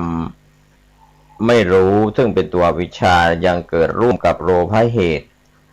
แห่งความโลภเกิดก็จะมีโมหะความหลงปิดโทสะเหตุความโกรธเกิดขึ้นก็มีโมหะเหตุเข้าปิดบังสภาวธรรมตามความเป็นจริงดังนั้นโลภะเหตุความโลภเกิดขึ้นโทสะเหตุความโกรธเกิดขึ้น สองอย่างระหว่างความโลภกับความโกรธนั้นไม่สามารถจะเกิดขึ้นได้พร้อมกันนะครับท่านผู้ฟังเพราะโลภะนั้นเป็นธรรมชาติที่ดีใจชอบใจติดใจในอารมณ์ส่วนโทสะนั้นเป็นธรรมชาติที่ไม่ยินดีไม่พอใจในอารมณ์ดังนั้นสิ่งทั้งสองหรือว่าเหตุทั้งสองนั้นจึงเกิดคนละครั้งเรียกว่าเป็นเหตุที่เกิดร่วมกันไม่ได้นะครับส่วนที่เกิดร่วมกันได้นั้นก็คือโมหะเหตุเกิดร่วมกับโลภะเหตุโมหะเหตุเกิดร่วมกับโทสะเหตุได้ก็เป็นที่รู้และเข้าใจกันว่าอโมหะเหตุคือตัวปัญญาก็จะเป็นตัวกำจัดโมหะเหตุนะครับความรุ่มหลงความไม่รู้ให้หมดไปดังนั้นอโมหะเหตุก็คือตัวปัญญาหรือว่าตัววิชชานี่นะครับท่านผู้ฟังก็ไม่สามารถที่จะมาเกิดขึ้นโดยลำพังของตัวปัญญาเองได้ก็สามารถเกิดร่วมกับอโทสะเหตุความไม่โกรธเกิดร่วมกับอโลภะเหตุความไม่โลภอย่างใดอย่างหนึ่งหรือว่าทั้งสองอย่างได้ส่วนความไม่โลภกับความไม่โกรธทั้งสองอย่างนี้ย่อมเกิดขึ้นร่วมกันเสมอไม่จำเป็นต้องมีอโมหะเหตุไม่ต้องรอมีปัญญาอโลภะไม่โลภอโทสะไม่โกรธก็เกิดร่วมกันได้ดังนั้นการที่เรามีใจดีเกิดบุญกุศลก็โดยเหตุสองประการบุญที่ประกอบด้วยปัญญาภาษาธรรมว่าญาณสัมปยุตเช่นการศึกษาธรรมะแล้วเข้าใจตามความเป็นจริงก็ส่งผลให้ชาติหน้าไปเกิดเป็นมนุษย์เป็นเทวดาที่มีปัญญามาตั้งแต่เกิดนะครับส่วนบุญที่ไม่ประกอบด้วยปัญญาก็ถือว่าเป็นญาณวิปยุตนะครับไม่ประกอบด้วยปัญญาการทำบุญตามประเพณีนิยมโดยไม่เข้าใจความเป็นจริงพฤติกรรมเช่นนี้ก็เป็นบุญเหมือนกันแต่เป็นบุญที่ไม่ประกอบด้วยปัญญาก็ส่งผลให้เกิดในชาติหน้าไม่มีปัญญามาตั้งแต่เกิดดังนั้นถ้าเราจะพิจารณาถึงพฤติกรรมทางกายของคนและสัตว์เราก็จะเห็นว่าเกิดจากเหตุ6ประการดังกล่าวการที่ได้ศึกษาเรื่องของเหตุปัจจัยในคัมภีร์มหาปฐานเป็นปัจจัยแรกในปัจจัย24ก็ทำให้เราได้เรียนรู้ว่าพฤติกรรมของคนเรานั้นมีทั้งดีและชั่วปะปนกันไปพฤติกรรมของสัตว์ก็ไม่ได้เกิดขึ้นลอยๆแต่ก็เกิดขึ้นจากเหตุภายในโดยเหตุนั้นก็แบ่งเป็น2กลุ่มก็เป็นอกุศลเหตุฝ่ายชั่วก็มีโลภะความโลภโทสะความโกรธโมหะความหลงก็ถือว่าเป็นบ่อเหตุให้เกิดพฤติกรรมที่ชั่วในทางศาสนาเรียกว่าอกุศลกรรมบท10ก็คือกายกรรม3มีการฆ่าสัตว์มีการลักทรัพย์มีการประพฤติผิดในกามส่วนมโนกรรม3นั้นก็คิดอยากได้ของเขาโดยไม่ชอบธรรมคิดร้ายต่อผู้อื่นเห็นผิดเป็นชอบส่วนวจีกรรม4ก็คือการพูดเท็จพูดส่อเสียดพูดคำหยาบพูดเพ้อเจ้อเหล่านี้ก็มีอกุศลและเหตุจากโลภะโทสะโมหะดังกล่าวเป็นพฤติกรรมความชั่วส่วนกุศลเหตุนะครับท่านผู้ฟังก็คือความไม่โลภความไม่โกรธความไม่หลงคือปัญญานั้นก็เป็นบ่อให้เกิดพฤติกรรมที่ดีหรือว่าสุจริตในทางศาสนาเราก็เรียกว่ากุศลกรรมบท10ก็เรียกว่าอยู่ตรงกันข้ามกับฝ่ายบาปทีเดียวก็คือฝ่ายบุญทางบุญนั้นก็มี10เหมือนกันดังนั้นกุศลเหตุทั้ง3คืออโลภะไม่โลภอโทสะไม่โกรธอโมหะไม่หลงนั้นก็ถือว่าเป็นรากเหง้าของการทำบุญในพุทธศาสนานั้นก็จึงมี10ประการเช่นทานนามัยการทำบุญด้วยการให้ปันสิ่งของเป็นพฤติ ท่านกำลังติดตามรับฟังสถานีวิทยุกระจายเสียงพระพุทธศาสนาแห่งชาติและสังคมคลื่นเพื่อการศึกษาพระพุทธศาสนาและวัฒนธรรมระบบ FM 104.5 เมกะเฮิรตซ์รายการต่อไปเป็นรายการเสียงธรรมจากวัดศรีโสดา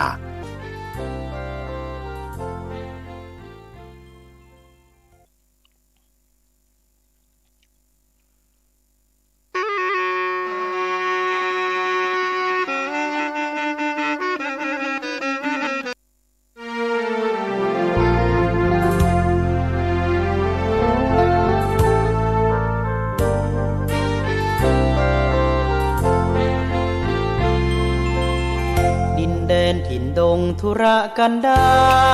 รมีนามเรียกขานของศิษย์พระตถาคตผู้ออกเผยแผ่ธรรมะแก่ทุรชนมิให้มองมนปลดทุกข์ด้วยทางธรรมธรรมจาริกธรรมจาริกธรรมจาริกถึงอยู่กลางป่าหรือว่ายอดดอยท่านไม่เคยถอยเฝ้าคอยชี้นำให้ใช้ธรรมะขององค์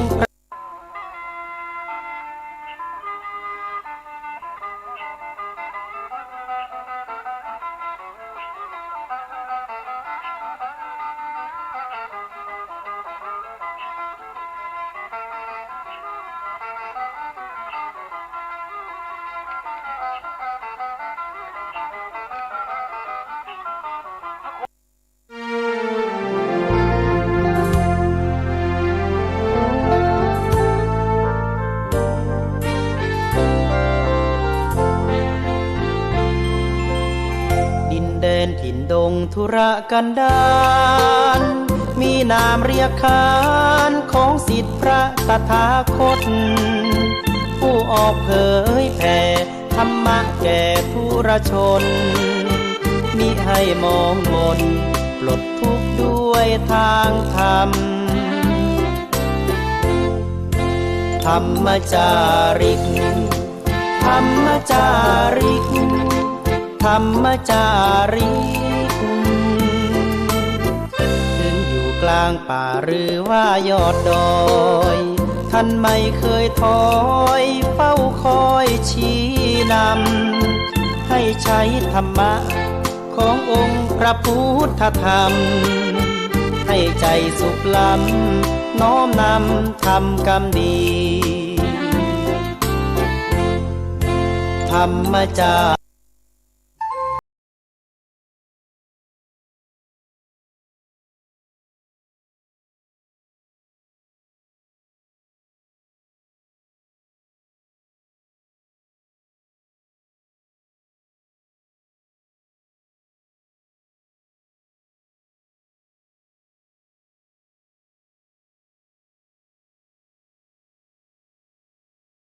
ศาสนาเรื่องภาวนาคือพูดถึงเรื่องจิตอันอื่นไกลก็พูดมากมายแล้วล่ะเราเทศเฉพาะรวมเข้ามาหาจิตเดียวเด้อคราวนี้จิตนี่เป็นของฝึกหัดยากเป็นการลำบากเหลือเกินจิตนั้นเมื่อฝึกหัดได้แล้วอยู่ที่แล้วเป็นของง่ายแต่คนที่ฝึกหัดจิตอยู่แล้วกลับไม่ชอบอยากจะให้จิตอุ่นอยากจะจิตยุ่งพระองค์เทศนาว่าจิตตัสสะดัมมโสดัมมธรรมโถสาธุจิตตัสสะดัมมโถสาธุท่านว่านั้นจิตที่ทรมานฝึกฝนอบรมดีเป็นของดีมากท่านว่านั้นเพราะเหตุจิตเป็นของรักษาได้ยากนั่นเองเข้าใจว่าเป็นอย่างนั้น แต่ไหนแต่ใดมาจิตของเรารักษาไว้ไม่อยู่ในที่เดียวแล้วก็ไม่รู้จักตัวด้วยว่าไม่อยู่วิ่งว่อนสารพัดทุกอย่างเที่ยวอยู่อย่างนั้นโดยเข้าใจว่าจิตว่อนนั้นเป็นความสบายวุ่นว่อนนั้นเป็นความสบายเป็นความสุขมันพาวิ่งว่อนหลายอย่างเหมือนกับคนที่เคยเที่ยวอยู่แต่บ้านนั้นรำคาญเที่ยวบ้านใต้บ้านเหนือเที่ยวเมืองไกลเมืองบ้านใกล้บ้านไกลนั่นเข้าใจว่าความสุขการเที่ยวมันต้องคนมีเงินมันยังชั่วหน่อยแต่เงินก็ต้องเราเป็นคนหาต้องใช้เงินใช้สตางค์แต่ก็เราเป็นคนหาเงินไม่ใช่มาเองหามาแล้วเราก็ไม่ใช่เงินไม่จะใช้เมื่อไหร่เราเป็นคนใช้เงินอีกเหมือนกันแต่ก็เข้าใจว่าสบายเราเป็นคนหาเราเป็นคนใช้เราเข้าใจว่าเป็นนายเงินแท้ที่จริงนั้นเราเป็นขี้ข้าเงินต่างหากมาเป็นคนหาแล้วก็เป็นคนรักษาแล้วก็เป็นคนใช้เงินอีกลองคิดดูไม่ใช่เป็นขี้ข้ามันเลยไม่ได้เป็นทาสของเงินเลยนั่นเข้าใจว่าเป็นสุขจิตก็เหมือนกันมันเที่ยวเหนือเที่ยวใต้เที่ยวไปในที่ต่างๆชอบแทรกไม่มีหยุดยั้งนั่นเข้าใจว่าความสุขของใจ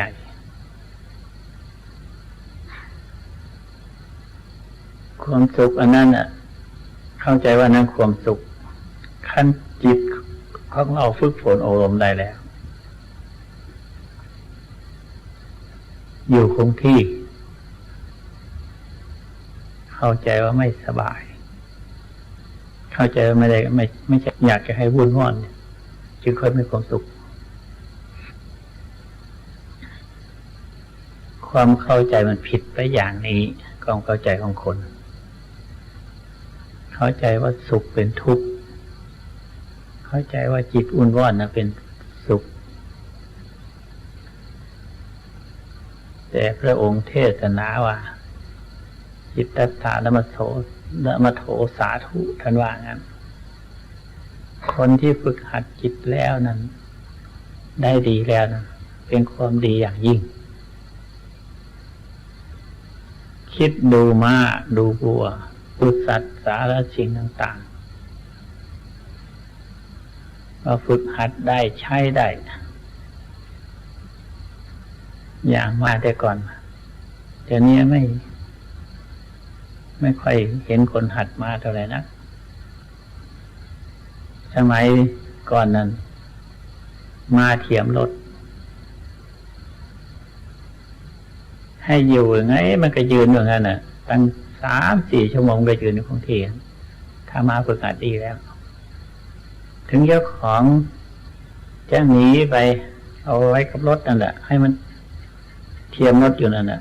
มันก็อยู่คงที่ไม่ต้องรำคาญอันนั้นก็เป็นความสุขของเจ้าของอันนึง ถ้าจิตของเราอยู่คงที่แล้วเอาตั้งไว้ไหนก็อยู่คงที่อย่างนั้นไม่หวั่นไหวไม่กำเริบวุ่นวายไม่สงสัยไปในอารมณ์ต่างๆ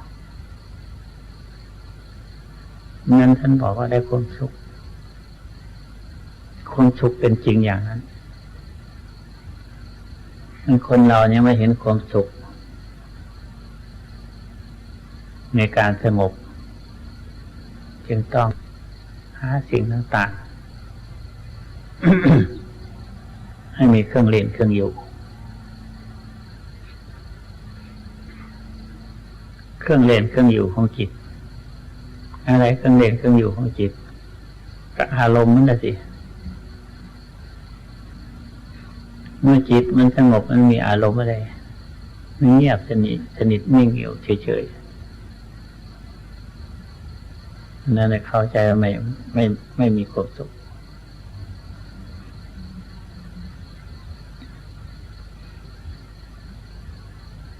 ความที่เข้าใจผิดนั่นน่ะยากอยู่ขอให้เข้าใจถูกตามเป็นจริงก็แล้วกันความสุขคืออะไรเราปฏิบัติเดี๋ยวนี้เราต้องการอะไรเราต้องการค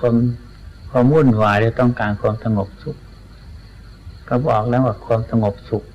ไม่ใช่วุ่นวายแต่วุ่นวายสุขสงสัยสุขไม่ได้พูดอย่างนั้นต้องการความสงบสุขเราก็พูดกันชัดเจนอยู่แล้วความสงบยังไม่เกิดความสุขแต่ทำไมจึงเข้าใจผิดกันอย่างนั้น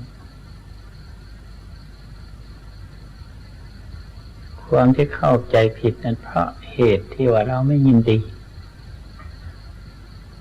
ไม่อิ่มใจพอใจกับความมีอยู่ของตนมีความสุขอยู่แล้วไม่พอใจในสิ่งนั้นมันยังค่อยเดือดร้อนเป็นทุกข์อะไรก็ตามเถอะคนมีคนรวยเท่าไรก็ตามเถอะถ้ารวยไม่พอถ้ามีไม่พอก็เป็นทุกข์เหมือนกันคนมีความสุขเพราะเหตุที่อิ่มพอกับความมีของตน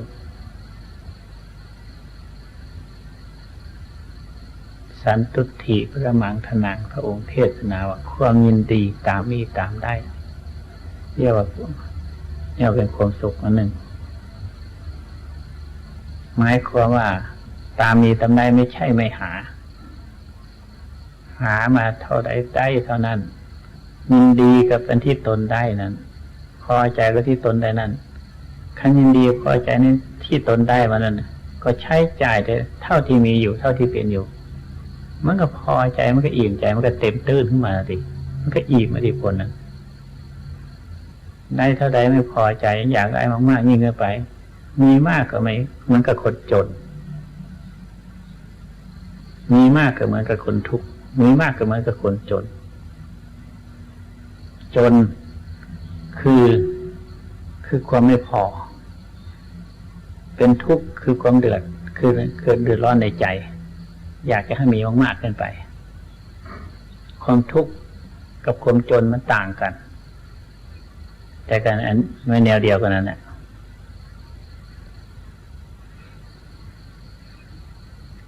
ถ้าหากยินดีพอใจเท่าที่มีอยู่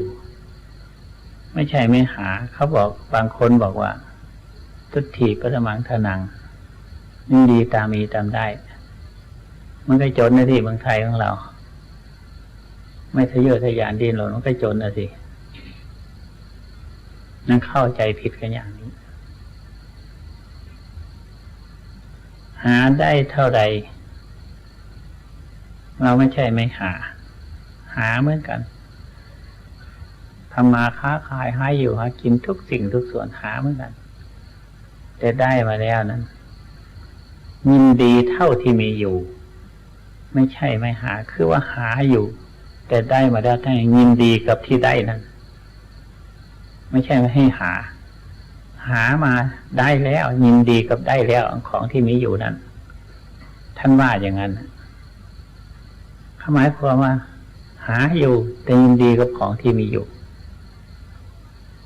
ไม่ใช่ไม่หาเขาเข้าใจไม่หาเสียเลยคนที่เข้าใจว่ายินดีตามมีตามได้นี่เข้าใจไม่หาเสียเลยความเข้าใจผิดเช่นนี้จึงค่อยไม่เข้าใจในทางพุทธศาสนาของประสงค์ของศาสนาจึงไปเห็นในวุ่นวาย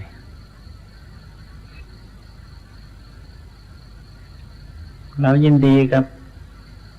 อารมณ์ของเราไม่ใช่ว่าเราไม่ประพฤติปฏิบัติเราไม่ใช่ไม่ชำระสาสางชำระสาสางแล้ว มันอยู่แล้วมันวางลงแล้วมันถอนลงไปแล้วมันสงบแล้วให้ยินดีกับความสุขความเรียกยินดีกับความสงบอันนั้นมันก็เกิดสุขขึ้นมาถ้าไม่ยินดีก็เป็นทุกข์อยู่ร่างไปกำลังการมีกับจนนั่นแหละมันก็คนมีกับคนจนนั่นแหละเห็นความสุขของตนเป็นของปลื้มเป็นของน่าปลื้มปีติอันที่จะให้เห็นความสุขความสงบอันนั้นต้องพิจารณาไม่ใช่ไม่พิจารณาจะให้เกิดความสุขเฉยไม่คนยินดีกับความสุขเฉยไม่ได้ต้องพิจารณาถึงเรื่องอดีตที่ล่วงมาแล้วแต่ก่อนแต่เก่าหรือแต่หลายภพหลายชาติ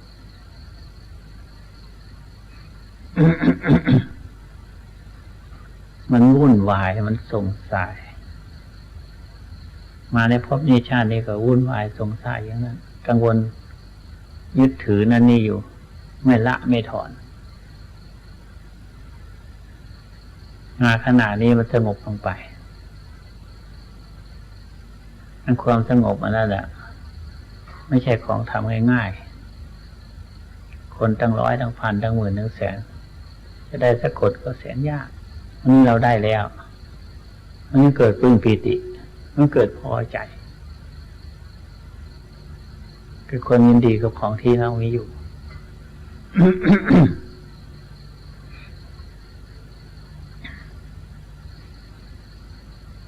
ให้หาอุบายอย่างนี้ยังจะเกิดความพอใจความอิ่มใจความอิ่มใจความพอใจก็ ในธรรมะที่เรามีอยู่เป็นอยู่นั้นมันของก็เป็นความสุขอันนึงไม่มีอะไรก็เอาเบื้องต้นนึงตื้นนี่แหละเดี๋ยวนี้เรามีศีลเรามีความสงบสุขอย่างว่าศีล 5 ศีล 8เราก็ละได้ในข้องดเว้นนั้นอันพวกชาวบ้านหรือพวกที่ไม่ได้รักษาศีลมากนี่มาก 99% ที่ไม่มีศีล 5อันเหลืออยู่เพียง%เดียวเท่านั้นน่ะอันเราอยู่เดี๋ยวนี้น่ะเพียง%เดียวเท่านั้นหรืออาจจะครึ่ง%ซ้ำอีกก็ได้ที่รักษาศีลที่งดเว้นจากความชั่วที่หวังความบริสุทธิ์เขาก็หวังเหมือนกันความบริสุทธิ์แต่เขาหวังโดยคาดคะเนโดยคิดนึกไม่ถึงว่าความสุขจะเป็นอย่างไรนั้น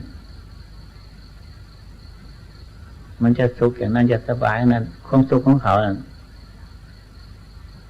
จะมีจะรวยยังมียศเกียรติยศชื่อเสียงตกดังคนนิยมนับถือโน่นเลยคนคิดของเขาอันพวกเราปฏิบัติหวังเอาความสุขอันที่เราละความชั่วนั้นต่างหากไม่ได้หวังเอาความได้เอาเกียรติยศชื่อเสียงด้วยความสรรเสริญนั้นเราเป็นความสุขเอาละความชั่วนะเชื่อเป็นความสุขของเรานี่ศีล 5แล้วก็ละได้5 ข้อมันก็เย็นอิ่มอกอิ่มใจขึ้นมาเอาตื้นๆเนี่ยถ้าพิจารณาอย่างนี้มันก็สบายใจจิตมันก็สงบพิจารณาทั้งเรื่องศีลเนี่ยมันทั้งสงบเองคันเห็นความบริสุทธิ์ของตนแล้วสงบเองเรียกว่าศีลานุสติ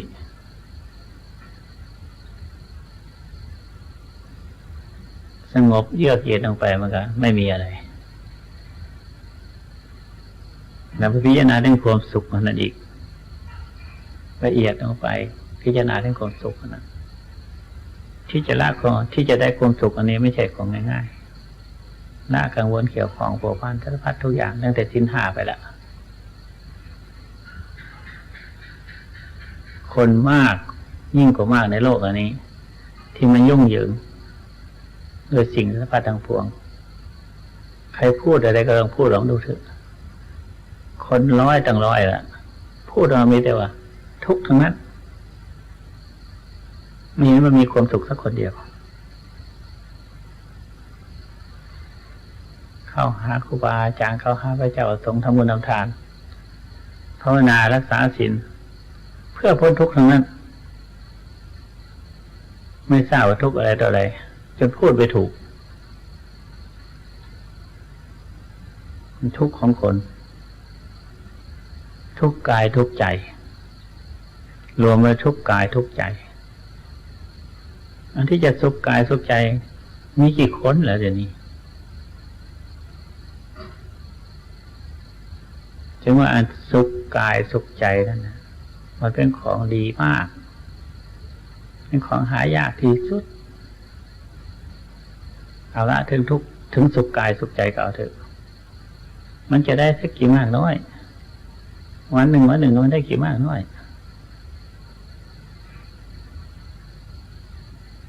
มันมีแต่ดิ้นรนกระเสือกกระสนไปหาของ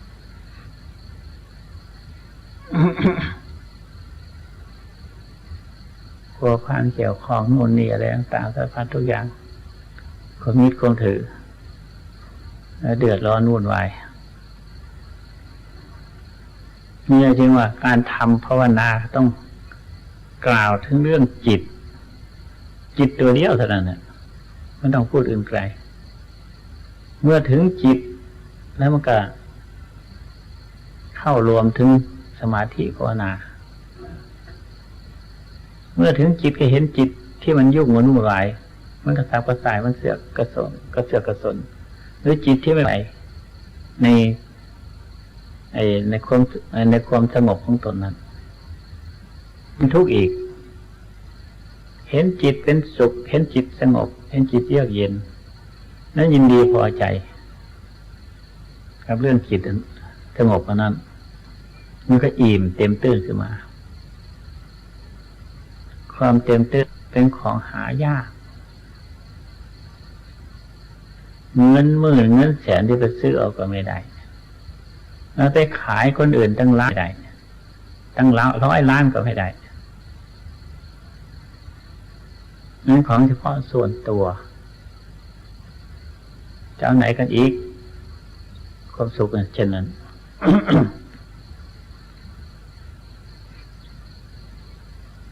เอาละเทศตัวนี้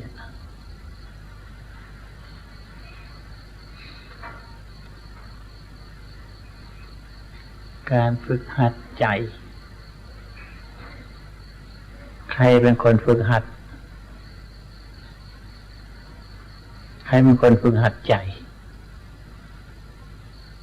ของแปลกเหมือนกันนะเป็นเหตุให้คิดให้พิจารณาให้ถี่ถ้วน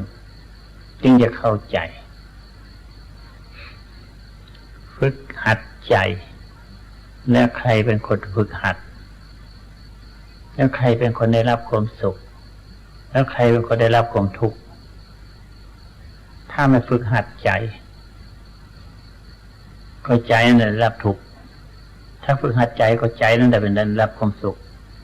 แล้วใครเป็นคนฝึกหัดใจอีกครั้งเอาสติฝึกหัดใจสติควบคุมใจให้อยู่สติคือความรู้ตัวระลึกสติคือความระลึกได้สัพพัญญะอยู่ด้วยกันคือความรู้ตัว การฝึกหัดใจคือรู้เท่าของเรื่องของใจคือรู้เท่าของเรื่องของจิตมันนึกให้รู้ตัวของมันผู้คิดผู้นึกนั่นแหละเป็นตัวจิตสติตรงนั้นตามรู้จิต เมื่อรู้ตัวจิตมันแล้วมันจะหยุดความคิดความนึกความปรุงความแต่งจะหยุดจะมารวมเป็นใจจะรวมเป็นที่เดียวมันยากขั้นถ้าไม่เห็นด้วยตนเองมันยากถึงเห็นไม่เห็นก็เอาเถอะขอให้เอาสติแต่นั่นแหละควบคุมจิตให้รู้เท่ารู้เรื่องของมันอยู่ตลอดเวลานานนักเข้ามันหากจะรู้เองมันหรอกมันหากจะรวมเองมันหรอกอย่าไปคิดว่าจะให้รวมหรือไม่รวมก็อย่าไปคิดอย่าไปตามรู้เรื่องของจิตแล้วก็พอเมื่อตามรู้เรื่องของจิตมันหยุดเองมันจะรวมเข้าเป็นใจไม่ใช่อยู่ในที่เดียวจิตเป็นของมีตนมีตัว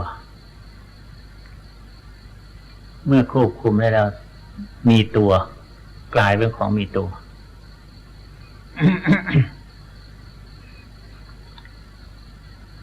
ใจเห็นจิตได้จิตเห็นจิตได้ใจเห็นใจได้ครั้งมันเข้ามันอยู่ในที่เดียวแล้วมันเป็นอันเดียวอันหนึ่งอันเดียวก็แล้วมันเป็นใจนั่นแหละใจเห็นใจแล้วครับสติควบคุมจิตรู้เท่ารู้เรื่องของจิตคิดนึกปรุงแต่งอะไรต่างๆอันนี้เรียกว่าจิตเห็นจิต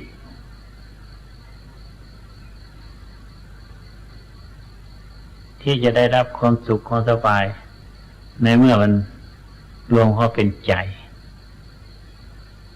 มันอยู่ในที่เดียวแล้วนั่นแหละได้รับความสุขแล้วครับสุขอันนั้นเป็นของแปลกสุขไม่มีตนมีตัวสุขแปลกจากโลกของเขาสุขในทางธรรม ถ้าหากว่าเราฝ่าฝืนธรรมมันก็เป็นโลกธรรมมันแล้วเลยกลายเป็นทุกข์ไปอย่างอธิบายให้ฟังเมื่อได้ความสุขแล้วไม่มีอะไรทั้งหมด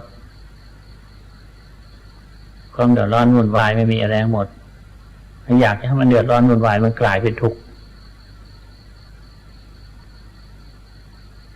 เพราะมันติดทุกข์มานานมันหลงทุกข์มานานหลงทุกข์เป็นสุขมานานไม่ได้ความสุขปรากฏกันนิดหน่อยก็เลยเข้าใจเอาเป็นทุกข์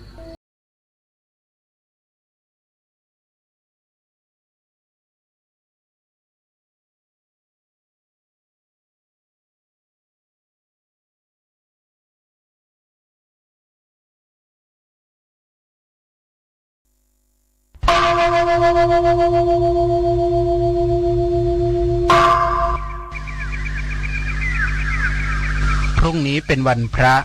ขอเชิญลดละอบายมุขทำจิตใจให้สงบสะอาดปราศจากสิ่งเศร้าหมองทั้งปวงเข้าวัดฟังธรรมแล้วไหว้พระสวดมนต์ตามสมควร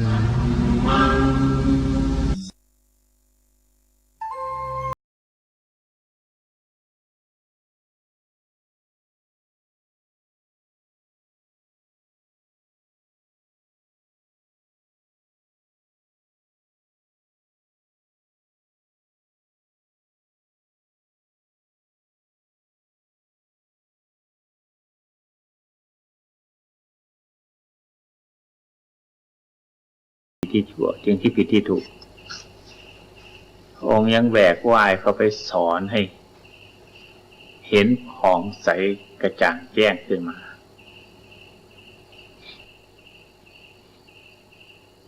สอนเทวดาสอนอินทร์สอนพรหมก็เช่นเดียวกันพวกเทวดาพวกอินทร์พวกพรหมมันค่อยเบาบางหน่อยยังชั่วมนุษย์เนี่ยแสนยากที่สุดแต่ว่ายากก็ตามเถอะถ้ามันไม่ยากอย่างนั้นพระองค์ก็ไม่มาสอนสิ่งที่ยากๆนั่นแหละมนุษย์จะเป็นของสอนยากจึงมาเกิดในมนุษย์จึงมาอุบัติขึ้นในมนุษย์นี่แหละสอนมนุษย์อันก็ยังยากนี่แหละ ให้ละความชั่วได้เมื่อละชั่วได้แล้วก็ละได้เด็ดขาดความสามารถกล้าหาญยิ่งกว่าเทพบุตรเทวดาคนทำชั่วทำผิดนั่นพระองค์ค่อยสอนเทพบุตรเทวดาเอ็นพรหมไม่ผิดจากศีลมีศีล 5 ศีล 8อ่ะมันไม่ต้องสอนยากนะมนุษย์เราทำชั่วนี่แหละสอนในละชั่วนั่นแหละสิ่งที่ตนทำชั่วแต่ละได้ด้วยเด็ดขาดจึงกลับเป็นคนดีขึ้นมาอย่างพระอังคุลิมานเป็นต้นฆ่าคนถึง99 คนหรือมากกว่านั้นขึ้นไปกว่านั้นอีกเหลือที่จะนับได้99 คนยังอีกคนหนึ่งจะถึง1,000 คนเห็นพระพุทธเจ้าดีใจว่าจะได้ถึง1,000 คนนี้แหละ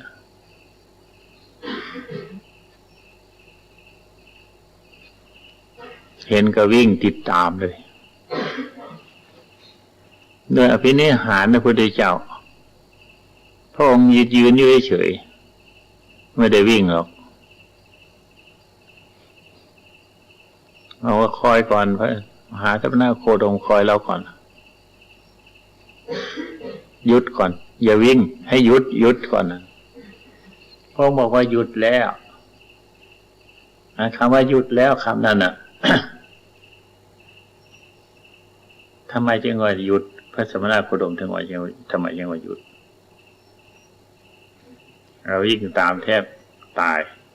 เหนื่อยแทบตายเนื้อพินิหารพระองค์หยุดอยู่แต่คล้ายกับว่าวิ่งเหนื่อยพอแรงแล้วบอกพระองค์หยุดก่อนให้หยุดซะก่อนอย่าเพิ่งวิ่งพระองค์บอกว่าหยุดแล้วหยุดทำไม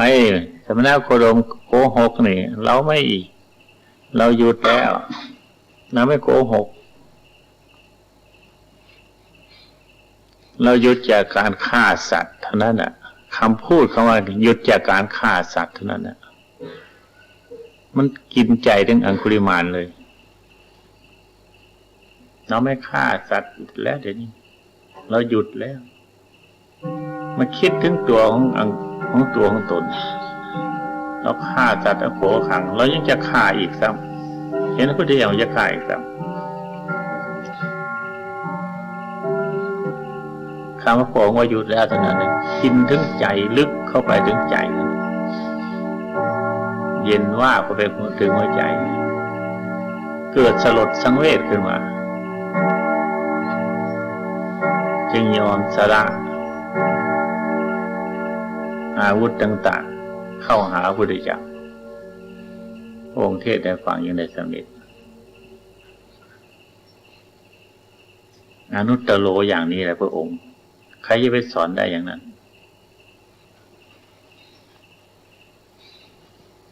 เทวดาเห็นพรหมเป็นของมีศีลสมบูรณ์ด้วยของมีธรรมะสมบูรณ์แล้วอันนั้นมันของสอนง่ายมนุษย์ของเรานี่แสนยากแต่ว่าสอนได้แล้วดีเหลือเทพบุตรเทวดาอีกครับ อันนี้วิสาธรรมสาถีตถาเทวมนุษย์สานังของพระพุทธเจ้าอีกของเราแล้วค่ะนี่น้องมาหาเราทำยังไงเราจะเป็นอย่างพระพุทธเจ้าเป็นอนุตตโรอย่างพระพุทธเจ้าพระองค์สอนพระองค์เองแล้วทรมานพระองค์แล้วฝึกหัดดัดกายวาจาใจของพระองค์แล้วเรียบร้อยทุกสิ่งทุกอย่างแล้วทำตัวอย่างให้คนอื่นเห็นตามนั่นเป็นของสำคัญ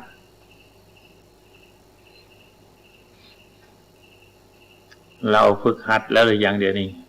เราอบรมฝึกหัดตัวของเราแล้วยังเราจะฝึกหัดได้แค่ไหน อบรมตัวของเราได้เพียงแค่ไหน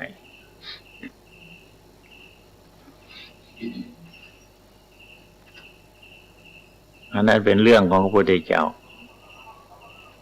เอาเรื่องของเราค่ะนี่พระองค์ก็ฝึกหัดกายวาจาใจนี่แหละศีลสมาธิปัญญานี่แหละไม่ได้ฝึกหัดที่อื่นหรอกฝึกหัดตัวของพระองค์ศีลของเราสมบูรณ์แล้วหรือยังสมาธิของเราแน่นแฟ้นแล้วหรือยังปัญญาของเราเฉียบแหลมแล้วหรือยังเพียงแค่ไหนมันได้เพียงแค่ไหนแล้วเรามาหัดอบรมตัวของเราเนี่ยมาฝึกฝนตัวของเราเนี่ยเมื่อฝึกฝนตัวของเราแล้วคนอื่นเป็นตามแล้วเขานี่เป็นไปตามแล้วเขาไม่ทำแล้วก็ดีแล้วเขาทำก็พอดีกับเราก็ได้ชื่อว่าฝึกหัดเขาด้วยเขาไม่ทำตามแล้วก็ดีพอแล้วนี่ยังได้ชื่อว่าปุริสาธรรมสาธีคำว่าฝึกหัดบุรุษนั่นไม่ได้พูดถึงเรื่องสตรีปุริสาธรรมสาธีสถาท่านกล่าวถึงเรื่องบุรุษบุรุษนั้นหมายความถึงผู้กล้าหาญผู้หญิงก็ช่างผู้ชายก็ตามท่านกล้าหาญนั้นเรียกว่าบุรุษเหมือนกันทั้งนั้นบุรุษหมายถึงความกล้าหาญกล้าหาญอะไรไม่ใช่กล้าหาญต่อสู้ศัตรูข้าศึกภายนอกกล้าหาญต่อสู้กับข้าศึกภายใน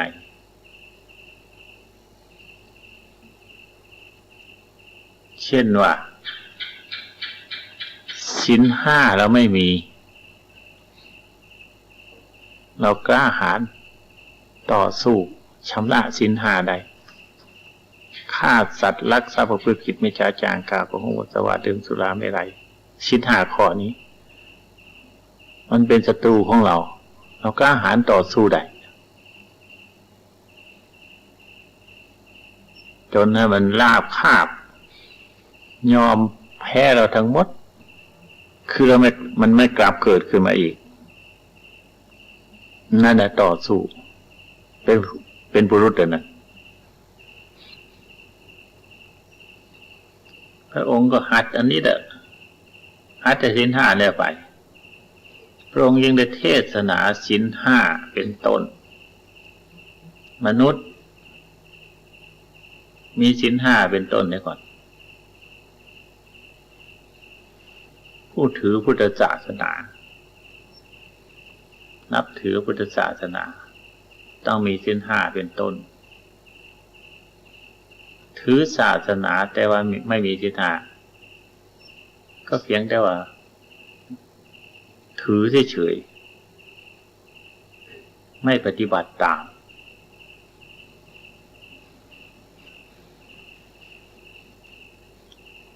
ความถือนั่นน่ะถือได้หรอกถืออะไรก็ถือได้หรอกถืออยู่กับมือนั่นไม่ได้เข้าถึงจิตถึงใจไม่ได้ปฏิบัติถึงภายในอันถือแล้วเอามาปฏิบัติลองดูสิถือศาสนาต้องเอามาปฏิบัติลองดูสิมันยังถึงศาสนาต้องสอนกายวาจาใจเราปฏิบัติที่กายวาจาใจลองดูสิมันถึงศาสนาแท้ทีเดียวอันนี้ถือแต่เพียงกายเพียงแต่มือถือเฉยไม่ปฏิบัติได้ถึงใจอันนี้เรียกว่าอนุตตโรวิสาธรรมสารถีศรัทธาเป็นครูเป็นศาสดาเอกของมนุษย์ชาวโลกตลอดทั้งเทวบุตรเทวดาอินทร์พรหมหมดเป็นครูอย่างยิ่งเป็นครูอันวิเศษสูงสุดกว่ามนุษย์ชาวโลกที่พากันทรมานสัตว์ที่พากันอบรมสัตว์ ที่เรียกเชี่ยวชาญฉลาดที่สุดก็ยังสู้พระพุทธเจ้าไม่ได้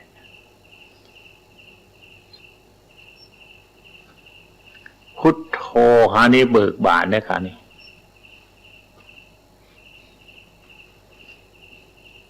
เมื่อจิตใจของพระองค์ได้ทรมานเต็มที่แล้วฝึกฝนอบรมตนเต็มที่แล้วก็เบิกบาน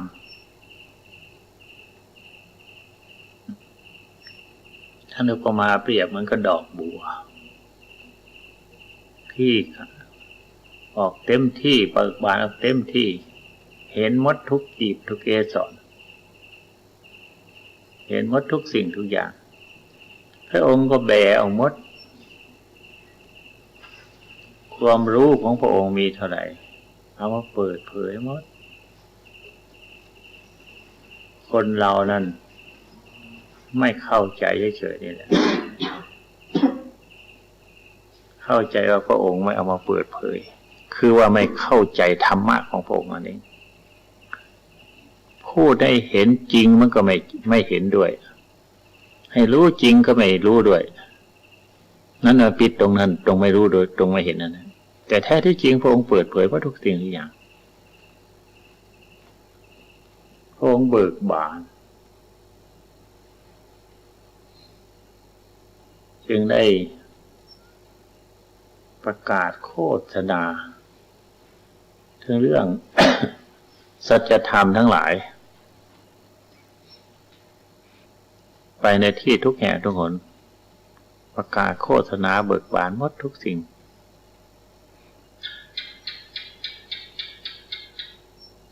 พระองค์ไม่มีปกปิดกบังท่านอุปมาเปรียบเหมือนกับคนที่กำของไว้ในมือแล้วแบออกหมดเห็นหมดทุกสิ่งทุกอย่าง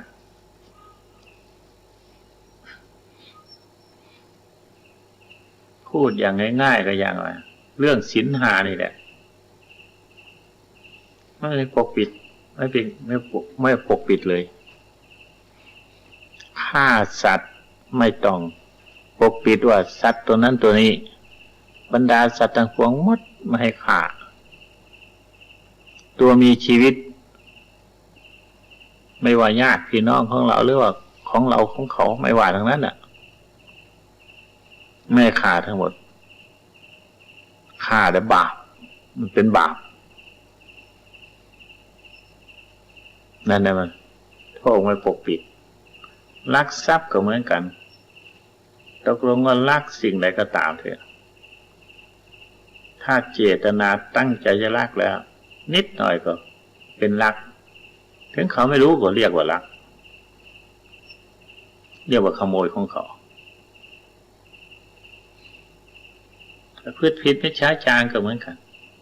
กล่าวโกหกมุสาวาทดื่มสุราไม่ไรก็เหมือนกันถ้าเจตนาตั้งใจจะล่วงละเมิดในสิกขาบทนั้นแล้วเป็นอันว่าผิดทั้งหมด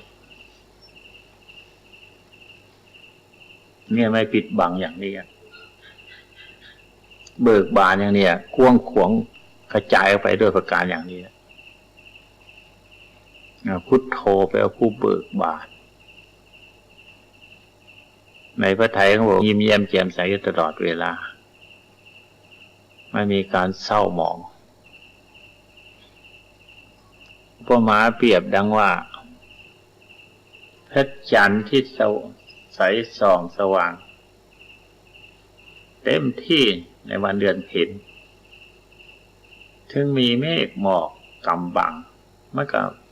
มืดแต่หมอกแต่เมฆแต่ดวงจันทร์ยังใสสว่างตามเดิมเมื่อเมฆหมอกพ้นไปแล้วมันก็ใสอยู่ตามเดิมนั่นเรียกว่าพุทโธพระควาและขันธ์จำแนกแจกจ่ายทำทั้งหลายจำแนกแจกจ่ายไปหมดตั้งแต่ศีลวิดาไปศีล5 ข้อนี่แหละแจกให้ไปคนใดจะรักษา ศีล 5ก็แจกออกไปคนใดจะรักษาศีล 8ก็แจกออกไปคนใดมีความสามารถรักษาศีล 10ศีล 100ก็แจกออกไปศีล 10เป็นอย่างนั้นศีล 227เป็นอย่างนั้นศีล 5เป็นศีล 8เป็นอย่างนั้นแม้ที่สุดนั่นได้ทำทานยินดีพอใจอย่างนั้นทำบุญอย่างนั้นเรื่องสายศรัทธาอย่างนั้นได้บุญอย่างนั้นอธิบายออกไปหมดแจกออกไปหมดพระองค์แจกออกไปเอาไปให้แต่ละคนละคนนี่ผู้ใดมีความสามารถอย่างไรก็ให้รับเอาอย่างนั้นพระองค์ไม่ตนีพระองค์ไม่หวงแหนแต่เอาผู้รับนั้นจะรับหรือไม่รับก็แล้วแต่บุคคลผู้จะเอาผู้เอามากก็ได้มากผู้เอาน้อยก็ได้น้อย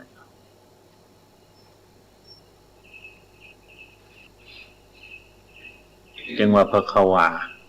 เป็นผู้แจกผู้จ่ายผู้ให้อัคคตาโลจตถาคตาปฏิปตาประโมคขัญจาเป็นผู้สอนบอกผู้กล่าวเฉยๆเมื่อให้ไปแล้วพระองค์ก็ไม่ได้ทวงเอาศีล 5ศีล 8ศีล 10ก็ไม่ได้ทวงเอาศีล 227ก็ไม่ได้ทวงเอาทำบุญนำทานรักษาการกุศลต่างๆพระองค์ก็ไม่ได้ทวงเอาไม่ได้ทวงเอาคืนมาให้คนนั้นเลยเมื่อคนนั้นได้แล้วคนนั้นก็เป็นคนดีคนนั้นก็ได้ชื่อว่าเป็นคนสุภาพเรียบร้อยทุกสิ่งทุกอย่าง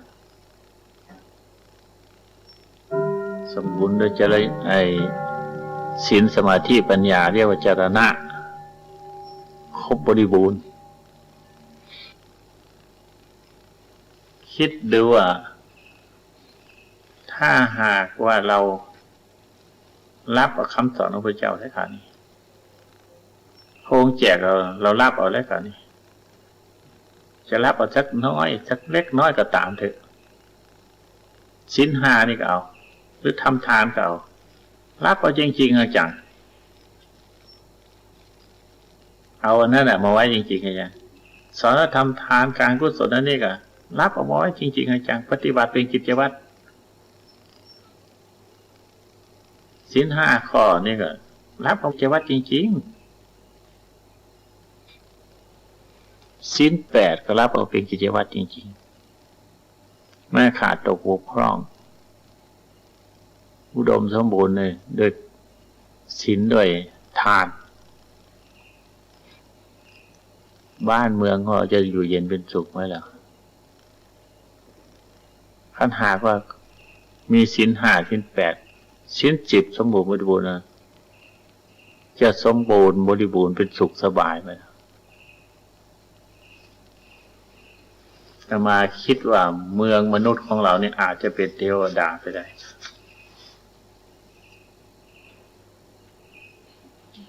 คนเราอยากจะได้ความสุข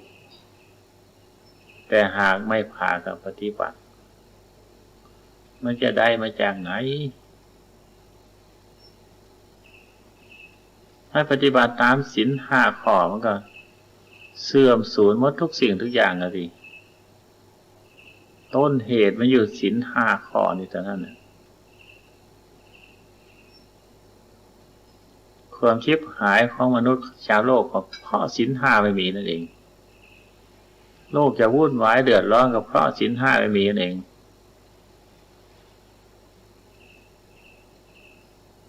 เมื่อศีล 5มีก็เกิดวุ่นวายกันเดือดร้อนกันทุกอย่างยากนานนะเข้าก็เป็นสัตถันตรกัป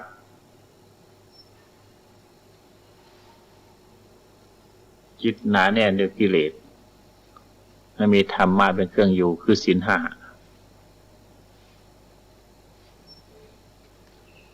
หาไปเถิดหาความสุขความสบายไม่ได้หรอกลองคิดดูหาความสุขสบายหาอยู่หากินหาเข้าของเงินทองสารพัดทุกอย่างเอาไว้มากๆเพื่อจะได้ความสุขเพื่อบำบัดทุกข์ชิ้นห้ามีมันจะได้สุขมาจากไหนหาไว้มากมันก็พ้นชิกนั่นแหละสิฆ่าเตะกันหมดแล้วสิมันจะได้ความสุขมาจากไหนคำชิ้นห้ามีแล้วหมดเรื่องมีน้อยมีมากเท่าไรก็ตามเรื่องของใครของมันหากินตามกำลังตามกำลังกายกำลังวาจาของใครของมันนะมันก็หมดเรื่องมันมีเบียดเบียนกันหาแต่เงินแต่ทองไว้มากมายหาไว้หลายนอนไม่หลับซ้ำอีกก็เพราะไม่มีศีลห้าเนี่ยนี่อธิบายมาในวันนี้3 บทคือว่าต่อจากวันพระก่อนปุริสาธรรมสาเถถาเทวนุสานังพระพุทธเจ้าเป็นศาสดาเอกฝึกหัดมนุษย์บุรุษชายหญิงตลอดทั้งเทพบุตรเทวดาอินทร์พรหมหาบุรุษคนหาสารถีไหนจะเปรียบเหมือนพระองค์ไม่ได้พุทโธผู้เบิกบานพระขวายผู้แจกจ่ายทำทั้งหลายแจกจ่ายใส่กับมือของใครของมันทุกคนผู้ใดเอามากก็ได้มากผู้ใดเอาน้อยก็ได้น้อยผู้มีศรัทธาแก่กล้าก็ได้มากผู้มีศรัทธาน้อยก็ได้น้อยพระขวาแจกจ่ายแจกปันสิ่งของทั่วหมดไม่เลือกหน้าใครมาปฏิบัติก็เรียกว่าแจกคนนั้นหมดไม่ได้ห่วงแหนส่วนตัวหรอกเอานี้อธิบายวันนี้เพียงแค่นี้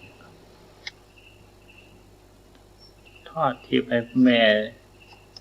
ลำบากกากรรมหาอยู่หากินผู้เดียวลูกชายแล้วบ่เลี้ยงบ่ดูแกมาคิดถึงเรื่องกตัญญูกตเวทีทำที่ว่ากตัญญูกตเวทีเลี้ยงพ่อเลี้ยงแม่มันบ่มีบ่ทำนั้น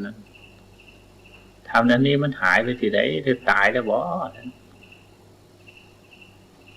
แกเข้าใจว่าทำมันนั่นตายกตัญญูกตเวทีนั้นตายไปแล้วแกเลยมาทำบุญหาได้หม้อข้าวแล้วก็หนีไปอยู่ในป่าแต่ก่อไฟขึ้นเอาภูเขาหุงแกง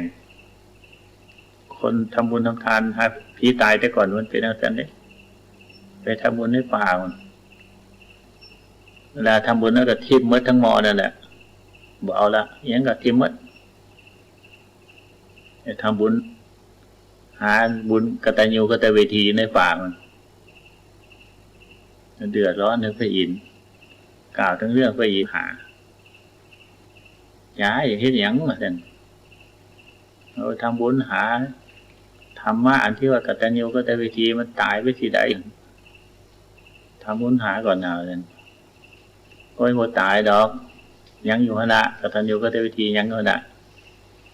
โมตายยังลูกใครยังวะมันบ่เลี้ยงบ่ดูนี่มันบ่เห็นเลี้ยงเห็นดูมันยังเงี้ยอยู่กินเงี้ยเดียมันยังมียังรวยเงี้ยเดียวเลยโอ้ยมันให้เก็บไม้ยังน้อยมันไม้ดอกกันนี่พระอินทร์เลยไปขู่บังคับให้ลูกชายตายินหายนั้นทำไมต้องบ่เลี้ยงพ่อเลี้ยงแม่มึงทอดทิ้งให้พ่อแม่ทุกอย่างลำบากกากรรมขู่เข็นจะตีมันจะยอมมาเลี้ยงพ่อเลี้ยงแม่นี่กลับคือมาเลี้ยงแล้วอันนี้พระอินทร์บอกว่ามาแล้วท่านมันตายไปเสียบุญนั้นมันกตัญญูกตเวทีมันตายดอก เดี๋ยวนี้มันพระอินทร์ไม่ซ้อยสิไม่ซ้อยคนเฮามันจังว่าทอดทิพย์หมดเราเคยกำหนดอย่างไรพิจารณาอย่างไรก็ให้พิจารณาตามเรื่องอันนั้นแต่ว่าให้ตั้งสติให้เคร่งครัดตั้งสติเฉพาะตัวของจิตอยู่ตรงไหนตั้งสติตรงนั้นรักษาสติให้ควบคุมจิตนั้นให้อยู่แน่วแน่กับสติอันเดียวอย่าเพิ่งให้มันออกไปหัดสตินี่แหละให้แก่กล้าจนกระทั่งมันอยู่ในอำนาจของตนเห็นอยู่ทุกขณะเรียกว่ามันอยู่อำนาจของเราอย่าให้มันส่งสายมันพาเราไปจนไม่มีสติเรียกว่าเราอยู่อำนาจของจิตเมื่อตั้งสติกำหนดจิตอยู่แล้วมันห่างมีหรอก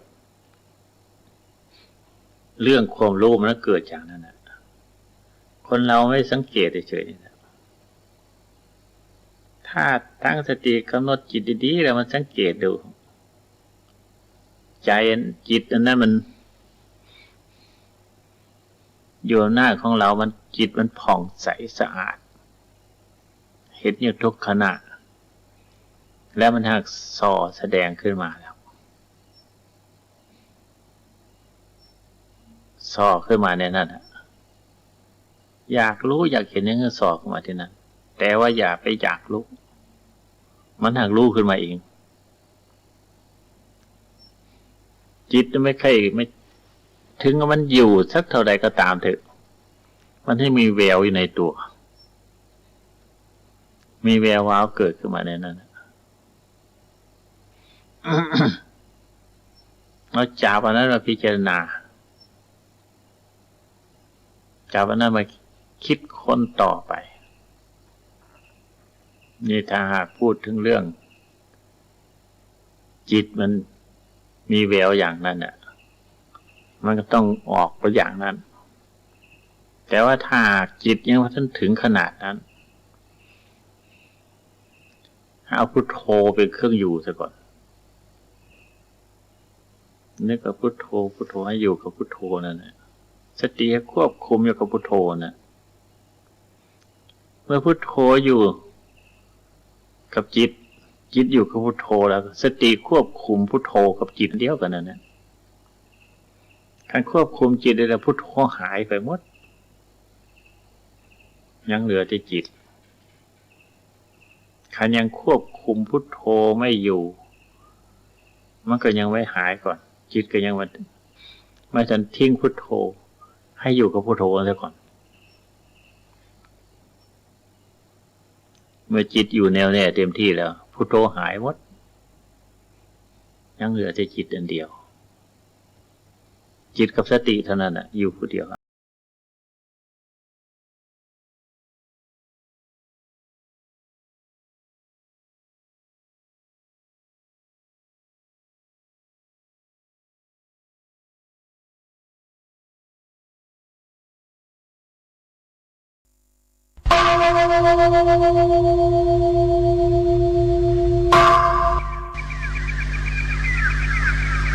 พรุ่งนี้เป็นวันพระขอเชิญลดละอบายมุขทำจิตใจให้สงบสะอาดปราศจากสิ่งเศร้าหมองทั้งปวงเข้าวัดฟังธรรมแล้วไหว้พระสวดมนต์ตามสมควร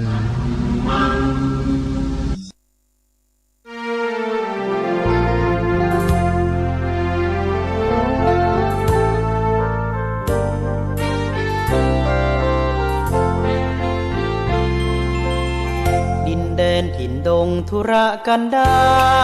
รมีนามเรียกขานของสิทธิพระตถาคตผู้ออกเผยแผ่ธรรมะแก่ผู้ราชนมิให้มองมนปลดทุกข์ด้วยธรรม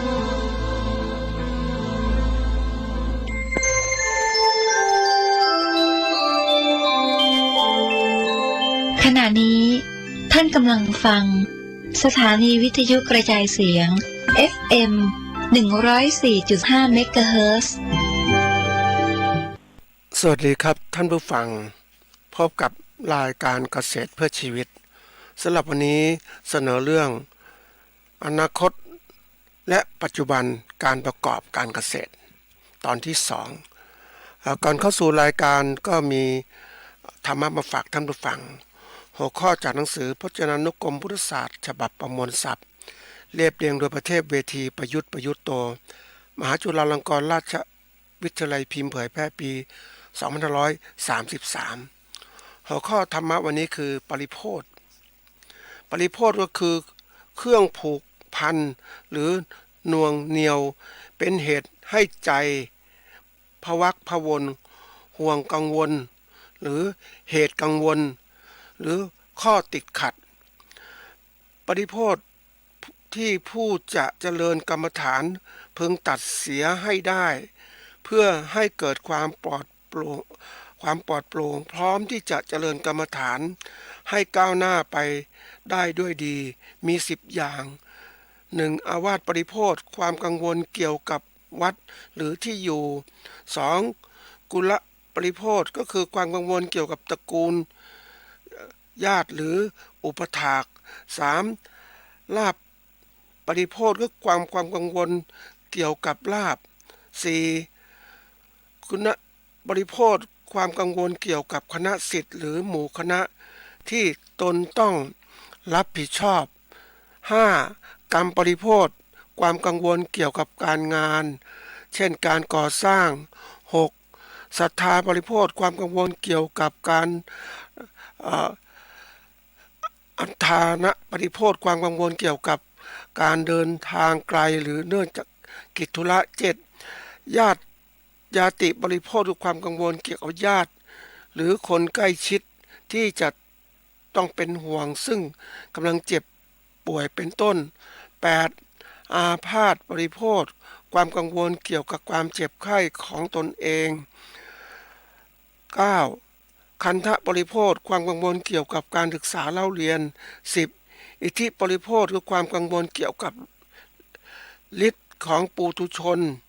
ที่จะต้องคอยรักษาไม่ให้เสื่อมอันนี้เป็นบริโภคสำหรับผู้ที่เจริญวิปัสสนานะอันนี้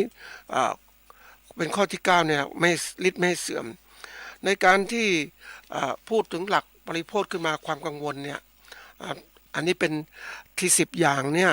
เป็นเรื่องของเขาเรียกว่าส่วนใหญ่ก็มองเป็นเรื่องของพระนะแต่ความจริงแล้วฆราวาสก็สามารถนำไปใช้ได้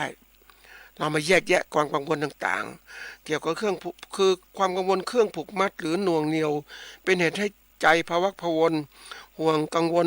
เหตุกังวลหรือข้อติดขัดต่างๆเนี่ยเราเอามาพิจารณาได้ในเหตุการณ์ที่เราประสบอยู่แม้เราเป็นเกษตรกรผู้การเกษตรแล้วก็ประสบอยู่เหมือนกัน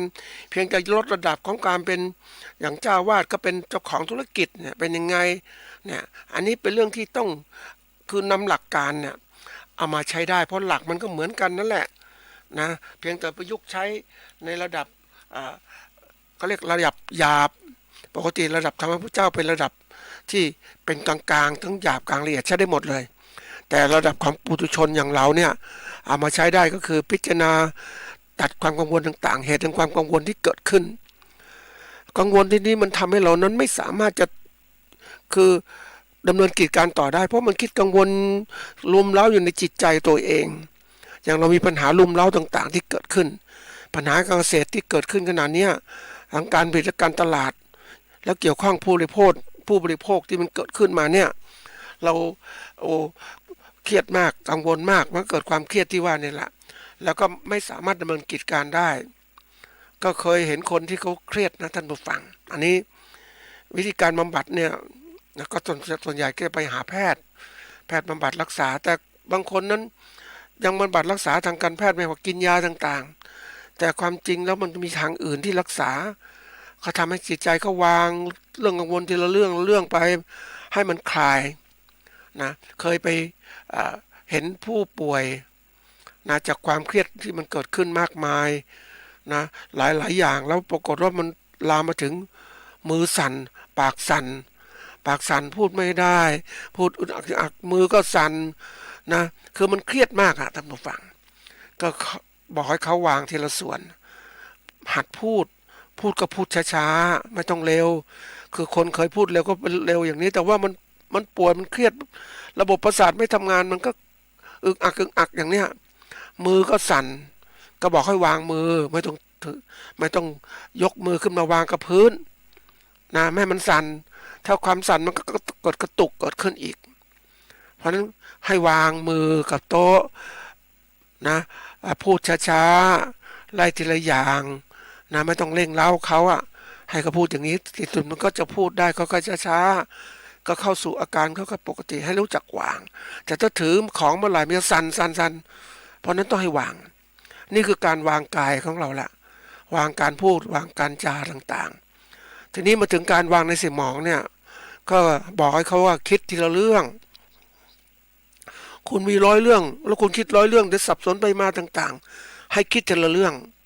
ไหนสำคัญเรื่องไหนไม่สำคัญวางก่อนจะพอไปคิดเอามาทบทวนวิธีการที่จะคิดไม่ให้คิดเครียดเนี่ยก็คือว่าเราใช้กระดาษช่วยนะท่านผู้ฟังกระดาษเขียนหัวข้อที่ปัญหาค้างคาใจปัญหาอะไรบ้างปัญหาที่1ที่2ที่3เขียนไปกระดาษนี่แหละแล้วก็คิดแยกมาเขียนแล้วสมมุติมี10ปัญหาอย่างเงี้ยปัญหาไหนสำคัญเอามาทำก่อนปัญหาไหนไม่สำคัญอย่าพ่อไปคิดอย่าพ่อไปทำวางมันไปเมื่อเราถือของหนัก10 อย่างนะท่านผู้ฟังมันหนักเราจะทิ้งทั้งหมดก็ทิ้งได้แต่บางคนมันจงอุ้มอยู่อะไรอยู่แต่เมื่อจะอุ้มอยู่อะไรอยู่ก็กลัวมันจะเสียหาย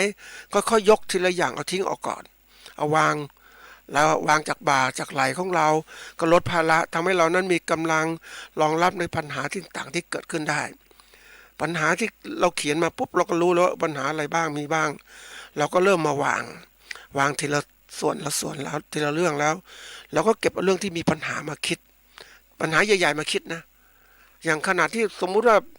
เรามีของพลุงรังเต็มตัวแต่ทีนี้น้ำมันท่วมมาทำตัวฟังน้ำท่วมทีนี้ของมันหนักเราว่ายน้ำไม่ไหวของมันหนักมันต้องทิ้งทีละส่วนนะท่านผู้ฟังจะหอบไปทั้งหมดมันหอบไม่ได้มันต้องทิ้งเอาส่วนที่มันหนักเอาไปก่อนที่มันมีปัญหาต่างๆบางส่วนที่มันไม่สำคัญก็ทิ้งไปแล้วก็ค่อยประคองตัวให้อยู่น้ำได้แล้วก็ว่ายก็หาฝั่งคือเราต้องเอาชีวิตเรารอดเสียก่อนนะไม่ใช่ไปหอบทุกสิ่งทุกอย่างมานะอันนี้เป็นสิ่งที่ต้องคิดการหัดคิดตัวนี้ไม่ใช่เรื่องที่แบบว่าเขาเรียกคิดไปทำไมคือหัดคิดให้มันถูกต้องท่านผู้ฟังปกติคนมีปัญหามันจะตื่นตระหนกตกใจคิดในเรื่องกลัวนู่นกลัวนี่แล้วมันไม่คิดเวลาทำอะไรไม่คิดมันก็กลายเป็นว่าเรื่องที่บางเรื่องที่สำคัญก็ไม่สำคัญเรื่องสำคัญก็ไม่เรื่องสำคัญก็บอกไม่สำคัญมันก็ไม่เลือกคัดเลือกอะไรที่มันดีเพราะตื่นตระหนกตกใจนะเพราะนั้นในเรื่องของบริโภคเนี่ยต้องฝึกไว้เพราะเรากำลังเข้าสู่สถานการณ์ที่ไม่ค่อยมั่นคงต้องหัดคิดนะท่านผู้ฟังมันจะจริงไม่จริงก็ต้องคิดเพราะว่าถ้าเราประมาทเนี่ยมันจะทำให้เรานั้นเกิดวิกฤตเกิดขึ้นอย่างเกิดภาวะวิกฤตสงครามอดอยากต่างๆนี่เกิดขึ้นจะทำอย่างไรเหมือนคนที่ในช่วงหนึ่งของประเทศไทยนะโควิดเป็นตัวบอกนะท่านผู้ฟังรัฐบาลก็ตกใจโควิดก็ปิดประเทศนู่นนี่คือมันความคิดมันมันสั้นนะท่านผู้ฟังมันสั้นเหมือนคนเนปาลน่ะที่พักพวกเล่าให้ฟังบอกว่าความตกใจเรื่องโควิดมันกลัวตายมากทีเดียวก็เลยปิดบ้านปิดทุกหลังไม่ออกไปไหนขังตัวเองอยู่นั่นน่ะมันก็กลายเป็นว่าธุรกิจก็ไม่เดินนี่คือการกลัวมากจนกระทั่งมันกลัวเกินไปประเทศไทยก็มีการสร้างกระแสกลัวโควิดจนกระทั่งลืมไปว่าจริงๆมันโควิดมันมีหลายชนิดเชื้อโรคมันมีหลายแบบหลายระดับแรกๆมันออกมารุนแรงระดับหลังๆมันกลายพันธุ์ทีนี้มันก็จุดประกายโควิดจนก็ต้องมันธุรกิจไปไม่ได้ชีวิตเดินไม่ได้นักเศรษฐกิจก็พังเลยนี่พังแล้วมันฟุบนะท่านผู้ฟังมันฟุบแล้วกว่าจะฟื้นอีกเหมือนคนเราเป็นลมเนี่ยลมฟุบไปแล้วเนี่ยแล้วจะลุกมาฟื้นกันมายืนอีกจะทำยังไงให้เหมือนเดิมมันปัญหามันลุมเร้าท่านผู้ฟัง ที่ยกพูดมาเรื่องนี้เป็นเพราะว่าเราอยากจะยกตัวอย่างปัญหาต่างๆที่เกิดขึ้นในการประกอบการเกษตรมันทำให้กับผู้ประกอบการเราเครียดนะเครียดแล้วก็ไม่ถ้าเราไม่มีสติปัญญาสงบสติอารมณ์เราก็จะทำลายหมดเหมือนสมัยก่อนนะวิกฤตของลำไยนะตัวอย่างนะลำไยเนี่ยมันเป็นตัวอย่างที่เราเกิดวิกฤตค้าขายลำไยแล้ววิกฤตนั้นรัฐบาลก็แก้ไม่ถูกแล้วตอนหลังลำไยราคาถูกชาวบ้านก็โค่นต้นลำไยหมดเลยจริงๆแล้วลำไยของเราเนี่ยถือว่าเป็นอันดับคุณภาพดีของเอเชียนะท่านผู้ฟังเพราะว่ามันอยู่ห่างจากทะเลลำไยอยู่ห่างเนี่ยมันความชื้นมันก็ไม่สูงใช่ไหมมันก็รสชาติดีเต่งๆมันเข้มข้นอ่ะแต่ถ้าลำไยอยู่ริมทะเลมันไม่เข้มข้นเหมือนลำไยจากไต้หวันลำไยจากจีนลำไยจากอะไรเวียดนามเนี่ยก็ปลูกลำไยเยอะนะแล้วก็กลายเป็นอะไรลำไยฉ่ำน้ำอ่ะท่านผู้ฟังก็คงรู้มันผิดกับลำไยภาคเหนือของเราแต่ทีนี้เราก็โค่นเพราะลำไยมันไม่ดีงั้นคนคือคิดแบบว่ามันหาทางลับปลูกโค่นต้นลำไยไปปลูกอะไรอ่ะเพราะลำไยเป็นพืชท้องถิ่นเรามีโอกาสคัดในระดับของการศึกษาปัญหาต่างๆอย่าใจร้อนก็ค่อยดูมันหาทางออกดีๆเดี๋ยวนี้ลำไยประเทศไทยภาคเหนือก็ปลูกบนดอยปลูกอะไรต่างๆมันไปเรื่อยลำไยไม่ได้คุณภาพเหมือนกับข้างล่างนะอย่างหนองทั้งคืนลำพูนเชียงใหม่เนี่ยสารพีอย่างเนี้ยเห็นไหมนี่คือตัวอย่าง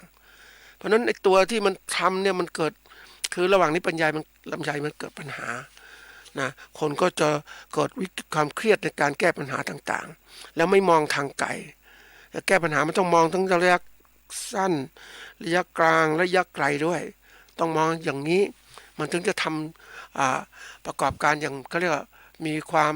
มั่นคงและยั่งยืนเราจะไปคิดว่าเจอปัญหานี่ก็เลิกปลูกลำไยดีกว่าไม่ใช่ค่อยๆดูเพราะลำไยของเรามีคุณภาพสูงอ่ะเราต้องรู้จักจัดการนะอันนี้นี่ยกตัวอย่างเกริ่นมาเข้าสู่หัวข้อเพื่อให้เข้าใจว่าอนาคตและปัจจุบัน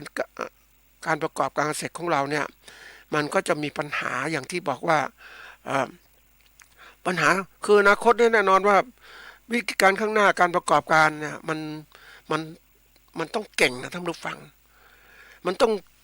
ยกระดับคุณภาพของผู้ประกอบการเกษตรของเราทั่วไปให้เก่งเหมือนผู้ประกอบการพ่อค้าต่างๆที่เขาทำความสำเร็จทางธุรกิจของเขาเนี่ยคือเอาแบบของเขามาใช้ได้และย่อขนาดลงไป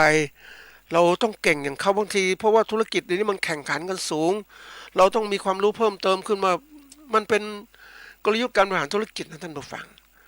คือทุกอย่างเป็นธุรกิจหมดแต่ธุรกิจขนาดเล็กขนาดกลางขนาดใหญ่เนี่ยมันก็แล้วแต่ความสามารถในการบริหารอย่างเราเริ่มต้นเป็นพ่อค้าแม่ค้าก็เป็นแบบนึงแต่เราเป็นพ่อค้าแม่ค้าขนาดใหญ่ก็เป็นอีกแบบนึงแต่หลักการเหมือนกันท่านผู้ฟังหลักการเหมือนกันคือข้อต่างๆเหมือนกันเพียงแต่ว่าการมองลึกซึ้งการปฏิบัติลึกซึ้งแตกต่างกันเราเอาพวกนี้มาใช้ในการวิเคราะห์ทีนี้ผู้บริหารที่เขาอยู่รอดเนี่ยเขาใช้หลักบริหารนะที่เอาจริงเอาจังเข้มงวดศึกษาต่างๆทั้งหมดเราเองก็เป็นผู้ประกอบการต้องพยายามศึกษาระบบของบริหารธุรกิจเกิดขึ้นมาจะต้องทำยังไงเพราะเราจะคิดแบบ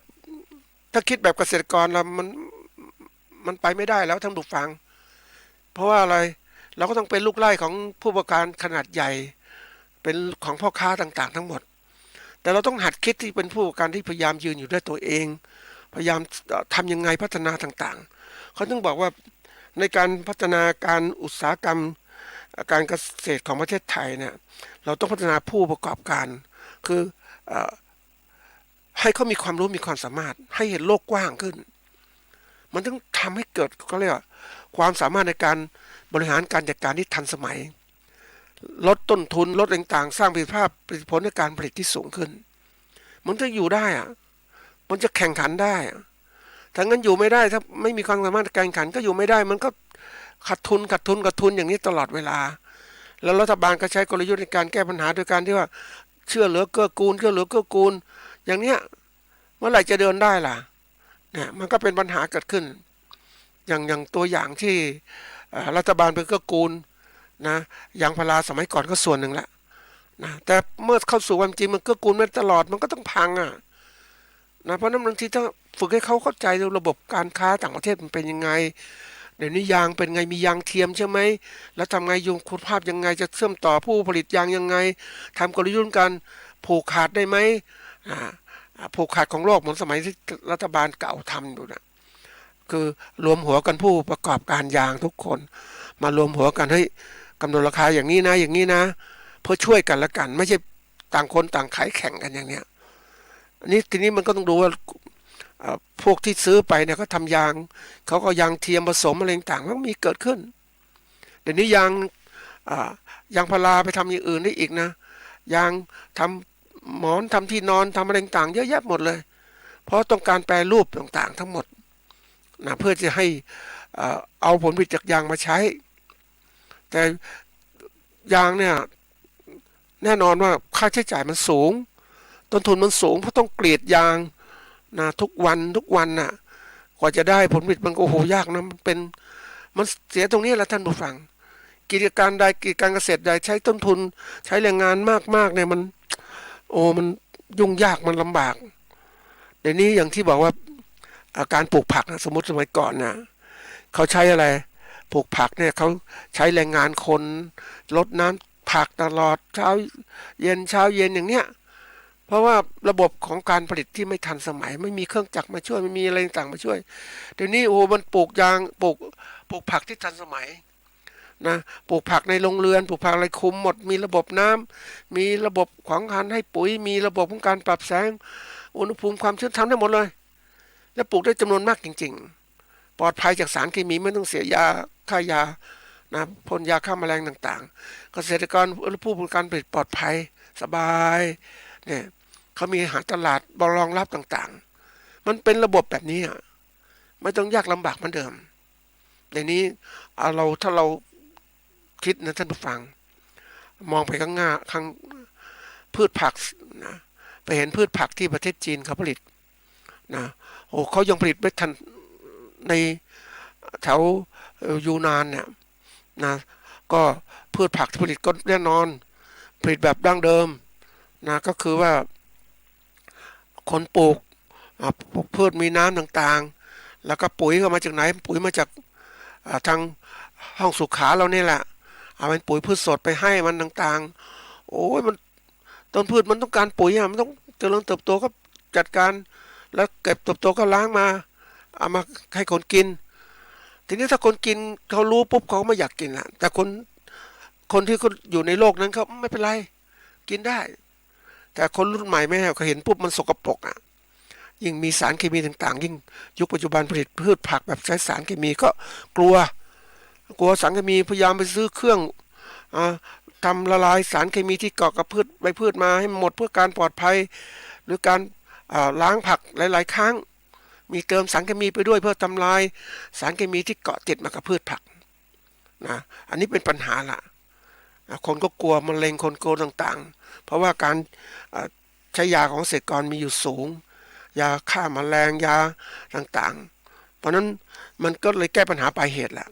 แต่ทีนี้มันมีคนคิดเกษตรทันสมัยเกิดขึ้นก็มาปลูกผักแบบโรงเรือนควบคุมปุ๋ยยาฆ่าแมลงคนเดียวจะทำได้นะท่านผู้ฟังเคยเห็นเขาเนี่ยเขาเช่าห้องคอนโดนี่แหละไม่ใช่คอนโดประเภทที่แบบตึกล้างต่างๆมาทำเป็นปลูกผักนะปลูกผักแบบในโรงเรือนเขาเรียกไปไฮโดรโปนิกนี่แหละเทคนิคอย่างเนี้ยเอามาจัดการปลูกผักไปไม่ใช่ดินนะใช้น้ำนี่แหละแล้วก็ปุ๋ยต่างๆให้มันไปแล้วกี่วันเก็บแล้วก็ปลูกใหม่อีกมันจะมีผักที่ทยอยออกสู่ตลาดและระบบแบบเนี้ยมันก็สร้างความปลอดภัยมั่นใจกับผู้บริโภคแล้วก็มีตลาดรองรับตลาดพวกคนที่เขาต้องการอาหารปลอดภัยเพราะบางคนเนี่ยมันมีทิศทางของการบริโภคที่เป็นพวกของพวกวีแกนน่ะพวกที่กินอาหารมังสวิรัติเนี่ยมันเยอะมากนะท่านผู้ฟังถ้าเราดูถ้าทั่วไปก็ธรรมดาเพราะเราเคยกินพืชผักกินเนื้อสัตว์กินอะไรต่างแต่คนบางคนเขาดูแลสุขภาพเขาจะกินพวกของพืชผักต่างๆอย่างเนี้ยเป็นประจำเขาเป็นอาหารมังสวิรัติเนี่ยแล้วแต่ความเข้มข้นเพราะนั้นเขาจะต้องกินพืชผักที่สะอาดมันก็เข้า เข้าสู่ระบบของการปลูกพืชที่ไม่ใช้ดินไม่มีจุลทรีย์เจือปนไม่มีอะไรต่างๆโลกก็ไม่มีอะไรก็ไม่มีแต่ปลูกอย่างเดียวพืชเจริญเติบโตดูดีมากท่านผู้ฟังดูแล้วมันผิดจากเดิมผิดจากเดิมนี่คือตัวอย่างของการที่พัฒนาการผลิตที่มันทันสมัยทีนี้มันก็เชื่อมโยงว่าเนี่ยเทคโนโลยีต่างๆมันไปสู่ระบบที่ก้าวหน้ามากขึ้นนะเพื่อจะลดต้นทุนการผลิตแล้วก็เพิ่มประสิทธิผลการผลิตดีขึ้นทีนี้แนวโน้มนี่เป็นตัวอย่างแนวโน้มของโลกก็เป็นอย่างนั้นนะเพราะนั้นถ้าเราศึกษาแนวโน้มโลกเป็นเงินปุ๊บเราต้องปรับเปลี่ยนระบบการผลิตเป็นอย่างนี้แต่ถ้าใช้ระบบแบบเดิมเนี่ยโอ้ลำบากนะอยู่ได้ลำบากไม้ผลหลายอย่างอย่างที่เคยเล่าให้ฟังสตรอเบอรี่เนี่ยปลูกในโรงเรือนสะอาดมะม่วงปลูกในโรงเรือนนะเพื่ออะไรเพื่อคุมศัตรูต่างๆแล้วก็ใช้แมลงผสมเกสรอย่างเนี้ยเนี่ยมันในญี่ปุ่นเขาใช้ในเกาหลีพวกประเทศเขตหนาวเขาก็ใช้กันแล้วเดี๋ยวนี้มันพัฒนาไปอีกระบบการผลิตที่ใช้เทคโนโลยีต่างๆคุมหมดเลยคือหมายก็ใช้คอมพิวเตอร์ควบคุมใช้ระบบ AI ปัญญาประดิษฐ์คุมการปิดเปิดน้ำคุมการให้แสงคุมการระบายลมระบายอากาศต่างๆหมดคุมอุณหภูมิอีกต่างหากเนี่ยร้อนก็มีนะให้มันร้อนกับมีฮีเตอร์ให้มันเย็นก็มีเขาเรียกเครื่องปรับอากาศเนี่ยมีหมดเลยนี่คือการมองไปถึงนะเขาใช้กันแล้วจะแล้วมาถึงการผลิตเนี่ยการตลาดเนี่ยแน่นอนมันถึงการที่สู่ผู้บริโภคนะยิ่งยุคปัจจุบันเนี่ยนะผู้บริโภคก็วิตกกังวลเรื่องอาหารการกินทำไงสะอาดปลอดจากยาฆ่าแมลงต่างๆเขาก็กินพืชผักที่ผลิตแบบระบบทันสมัยเนี่ยเขาจะซื้ออย่างนี้ไปตามห้างต่างๆเนี่ยมันจะมีแบบนี้เกิดขึ้นมาเขาไม่ได้ซื้อพืชผักทั่วไปอย่างคนระดับล่างก็จะซื้อพืชผักจากอีกแบบนึงถูกๆหน่อยนะแต่ระบบที่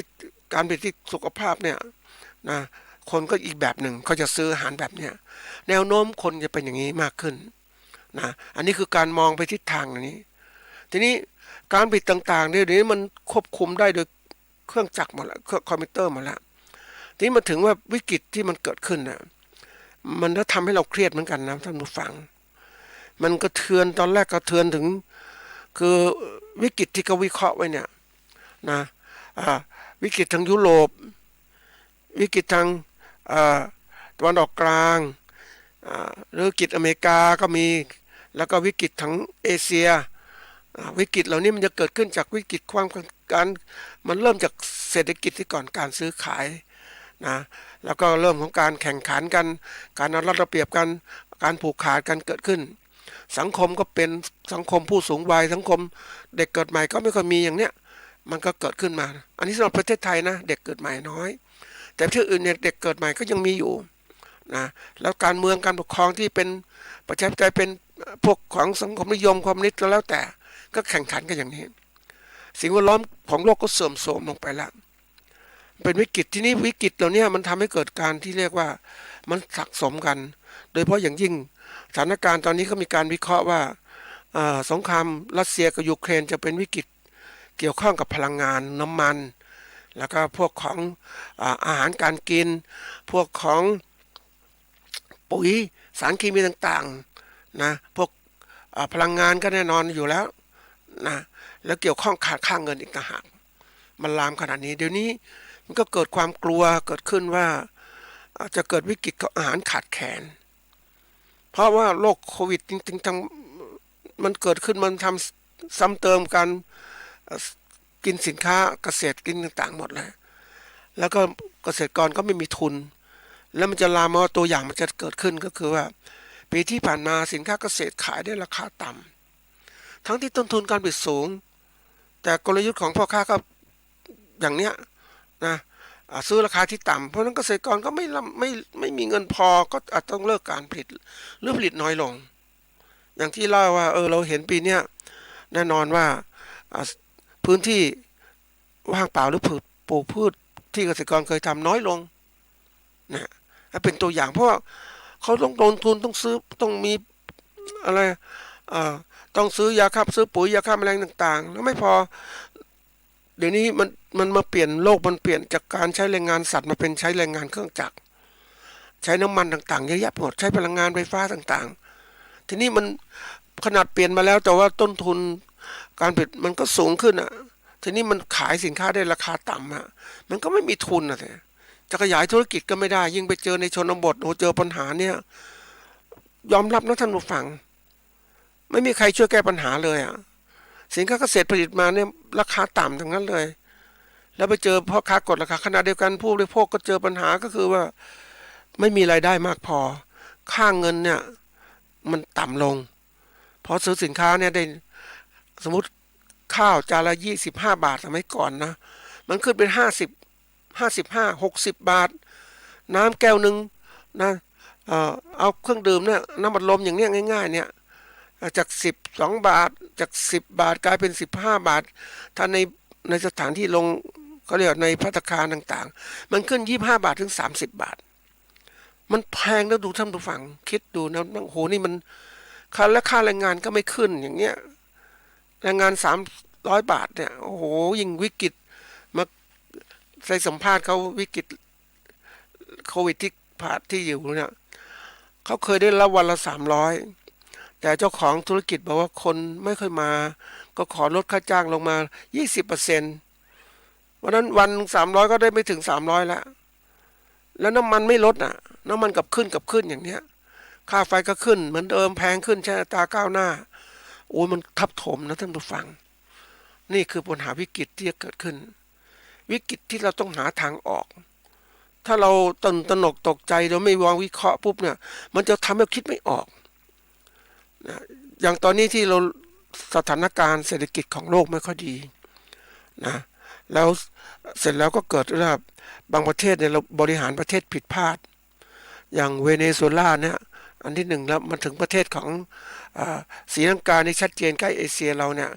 นะศรีลังกาเนี่ยการเมืองไม่มั่นคงต่างๆแล้วก็ไม่ค่อยมาแก้ปัญหาของประเทศอย่างเนี้ยนะลาวก็เป็นประเทศไทยนี่เป็นแน่นอนเพราะว่าระบบการแก้ปัญหาซึ่งเรามาแก้ปัญหาอย่างกรณีเช่นนะอันนี้ก็ยกตัวอย่างไม่ใช่วิพากษ์วิจารณ์นะลำไยจะเกิดขึ้นมาแล้วเนี่ยวิกฤตจะแก้ปัญหาอย่างไรทุเรียนมังคุดที่เกิดขึ้นมามะม่วงนี่ทำยังไงรัฐไม่ก็พูดหรอกนอกจากไปบอกมันดีอย่างนู้นเอกชนมาช่วยนี่มันก็แค่ระดับนิดเดียวแต่ว่าระดับใหญ่ๆไม่ก็ช่วยสับปะรดนี่ก็แน่นอนนะนี่คือตัวอย่างนะแต่ไม่ค่อยมีพูดเรื่องงานพวกนี้หรอกพูดแต่ว่ากรณีหวยกรณีอะไรต่างๆเนี่ยมันไม่ใช่สิ่งสำคัญของประเทศนะ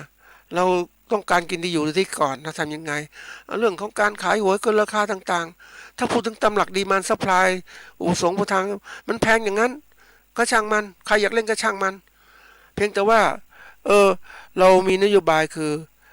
อย่าให้ประชาชนบริโภคอยากซื้อทำให้เขาเลิกอบายมุขเหมือนเหล้าต่างๆที่มันร่ำรวยอย่างเนี้ยนะแทนที่ส่งเสริมเนี่ยเดี๋ยวนี้ไอ้พวกกัญชายาเสพติดต่างๆจริงๆมันมียาเสพติดนะแต่เขาพลิกแพงก็คือสกัดเอาส่วนมีประโยชน์มาใช้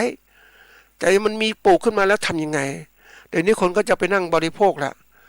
กัญชาอย่างเงี้ยตัวอย่างนะปลูกได้เสรีที่มันปลูกได้เสรีปุ๊บมันต้องดูคนมันคือไม่รู้จักแยกแยะแล้วคนมีก็เรียกกำลังจิตกำลังสติปัญญามันอ่อนมันไหลไปตามกระแสอย่างกระท่อมอย่างเงี้ยใบกระท่อมอย่างเงี้ยกินกันเนี้ยมันก็เพลินสนุกสนานเพลิดเพลินก็ทำงานทำการเนี่ยแม่ก็ทำงานตามปกติอย่างตัวอย่างเรากินเหล้าอย่างเงี้ยถามว่าจะทำงานปกติไม่ปกติมันคุณภาพด้อยลงกว่าเดิมนี่คือปัญหาใหญ่รัฐบาลไม่ได้จัดการเรื่องเหล่านี้นะไปจัดการเรื่องที่มันไม่มีคุณภาพนะไม่เรื่องไม่สำคัญตอนนี้สมมติเราจัดการลำไยจะออกมาแล้วนะเตรียมการหาตลาดไหมน้ำมันแพงจะทำยังไงนะคือปล่อยให้เอกชนก็ทำใช่แต่รัฐบาลต้องเกื้อกูลติดต่อต่างประเทศช่วยบ้างวิกฤตอย่างนี้แล้วราคาน้ำมันแพงนี้ต้องลดราคาอย่างเนี้ยอันนี้รัฐบาลปล่อยให้กลไกตลาดนี่กลไกตลาดมันไม่ธรรมดานะท่านผู้ฟังคำว่ากลไกตลาดคือการที่ผู้มีอำนาจที่เก่งก็ผูกขาดได้ เพราะนั้นมันจำเป็นอย่างยิ่งที่ต้องมีอะไรมีการที่ออกกฎหมายช่วยเพราะว่าที่ผ่านมาเนี่ยความเจริญก้าวหน้าทางประเทศไทยเป็นทุนนิยมนะแต่ทุนนิยมเนี่ยคนถ้าให้มันดีเนี่ยเป็นประชาธิปไตยต้องให้ทุกคนมีความรู้มีความสามารถแล้วมันคนมีความรู้ความสามารถมาต่อสู้กันเองมันก็เกิดความสมดุลเกิดขึ้นแต่วันนี้ไม่ใช่คนที่มีเกษตรกรผู้ประกอบการเนี่ยความรู้ไม่มากพอไม่เหมือนกับนักธุรกิจหรือพ่อค้าที่เขาเก่งเพราะนั้นเขาก็สามารถสร้างกลไกในการผูกขาดสินค้าหรือกำหนดราคาสินค้าด้วยตัวเขาได้ดีไม่ดีเขากำหนดราคาที่ออกกฎหมายมาเกื้อกูลเขาเนี่ยนะให้พวกผู้ประกอบการขนาดใหญ่ประสบความสำเร็จอย่างที่เคยเล่าอาจจะลืมแล้วท่านผู้ฟังนะครับรายการธงฟ้าราคาประหยัดเนี่ยนะรัฐบาลก็ช่วยผู้มีรายได้น้อยออกมานะเอาเงินมาช่วยแต่จะซื้อสินค้าต้องไปร้านธงฟ้านะราคาประหยัดเนี่ยทีนี้ไอ้ร้านธงฟ้าในชุมชนมันก็มีร้านธงฟ้ามีอาจจะร้าน2ร้านเท่านั้นแหละแต่ที่อื่นร้านที่อื่นเนี่ยมันมีในชุมชนมีหลายร้านทีเดียวไม่ได้เข้าโครงการธงฟ้าเขาหรอกแต่วันนี้ปล่อยขายปุ๊บปรากฏว่าคนได้รับเงินก็ไปซื้อธงฟ้าซื้อสินค้าอื่นหมดแล้วไปซื้ออาหารหรือซื้อสินค้าที่ร้านทั่วไปก็น้อยลงอ่ะมันก็เกิดการแข่งขันระหว่างร้านค้าไม่ยุติธรรมใช่ไหมไอ้คนที่ได้ธงฟ้าก็ชนะไปคนไม่มีธงฟ้าก็ขายไม่ได้ก็เลิกกิจการยิ่งไปดูแล้วโหสงสารเขานะท่านผู้ฟังเขาเคยขายได้นะเป็นปกติเพราะว่าผู้บริโภคในชุมชนก็จะเลือกซื้อสินค้าทั่วไปจากร้านทั่วไปในชุมชนสลับกันไปสลับมาเพราะนั้นมันก็อยู่ได้แต่เมื่อมีโครงการตรงนี้ปุ๊บเดียวตลาดชุมชนเสร็จเลยนะไปไม่ได้ละร้านตลาดชุมชนร้านค้าที่เคยชุมชนเลิกกิจการไปหลายร้านเสร็จจากนั้นมาปุ๊บก็จะมีอะไรเกิดขึ้นมาตลาดเขาเรียกร้านสะดวกซื้อเข้าไปในชุมชนตอนนี้แหละโอ้ยคือกลไกมันทำลายด้วยตัวมันทำลายด้วยตัวมันเองคือตอนแรกให้แข่งขันกันให้ทำลายกันซะก่อนร้านธงฟ้าชนะตลาดร้านค้าชุมชนพังแล้วมาถึงตอนนี้ร้านธงฟ้าก็จะพ่ายแพ้ต่อร้านสะดวกซื้อร้านสะดวกซื้อก็มีระบบการจัดการทันสมัยมีห้องแอร์ต่างๆเขาเก็บสินค้าทั้งบริหารเป็นเพราะมันเป็นความรู้ที่เขาเก่งกันแล้วนะนี่คือตัวอย่าง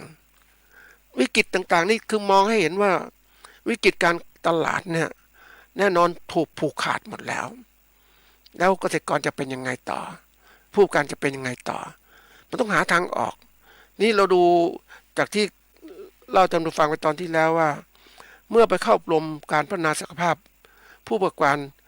โดยอัจฉริยะอัจฉริยะทางการสื่อสารทางเทคโนโลยีต่างๆทั้งหมดไม่ว่าจะเป็นพวกของบล็อกเชนหรือว่าพวกของฟินเทคเทคโนโลยีทางเรื่องการจัดการทุนอย่างเนี้ยเขาเข้ามาจัดการศึกษาการค้าขายต่างๆมันทั้งสะดวกรวดเร็วท่านผู้ฟังนี่ถามว่าเฮ้ยวันนี้เราเป็นไหมเร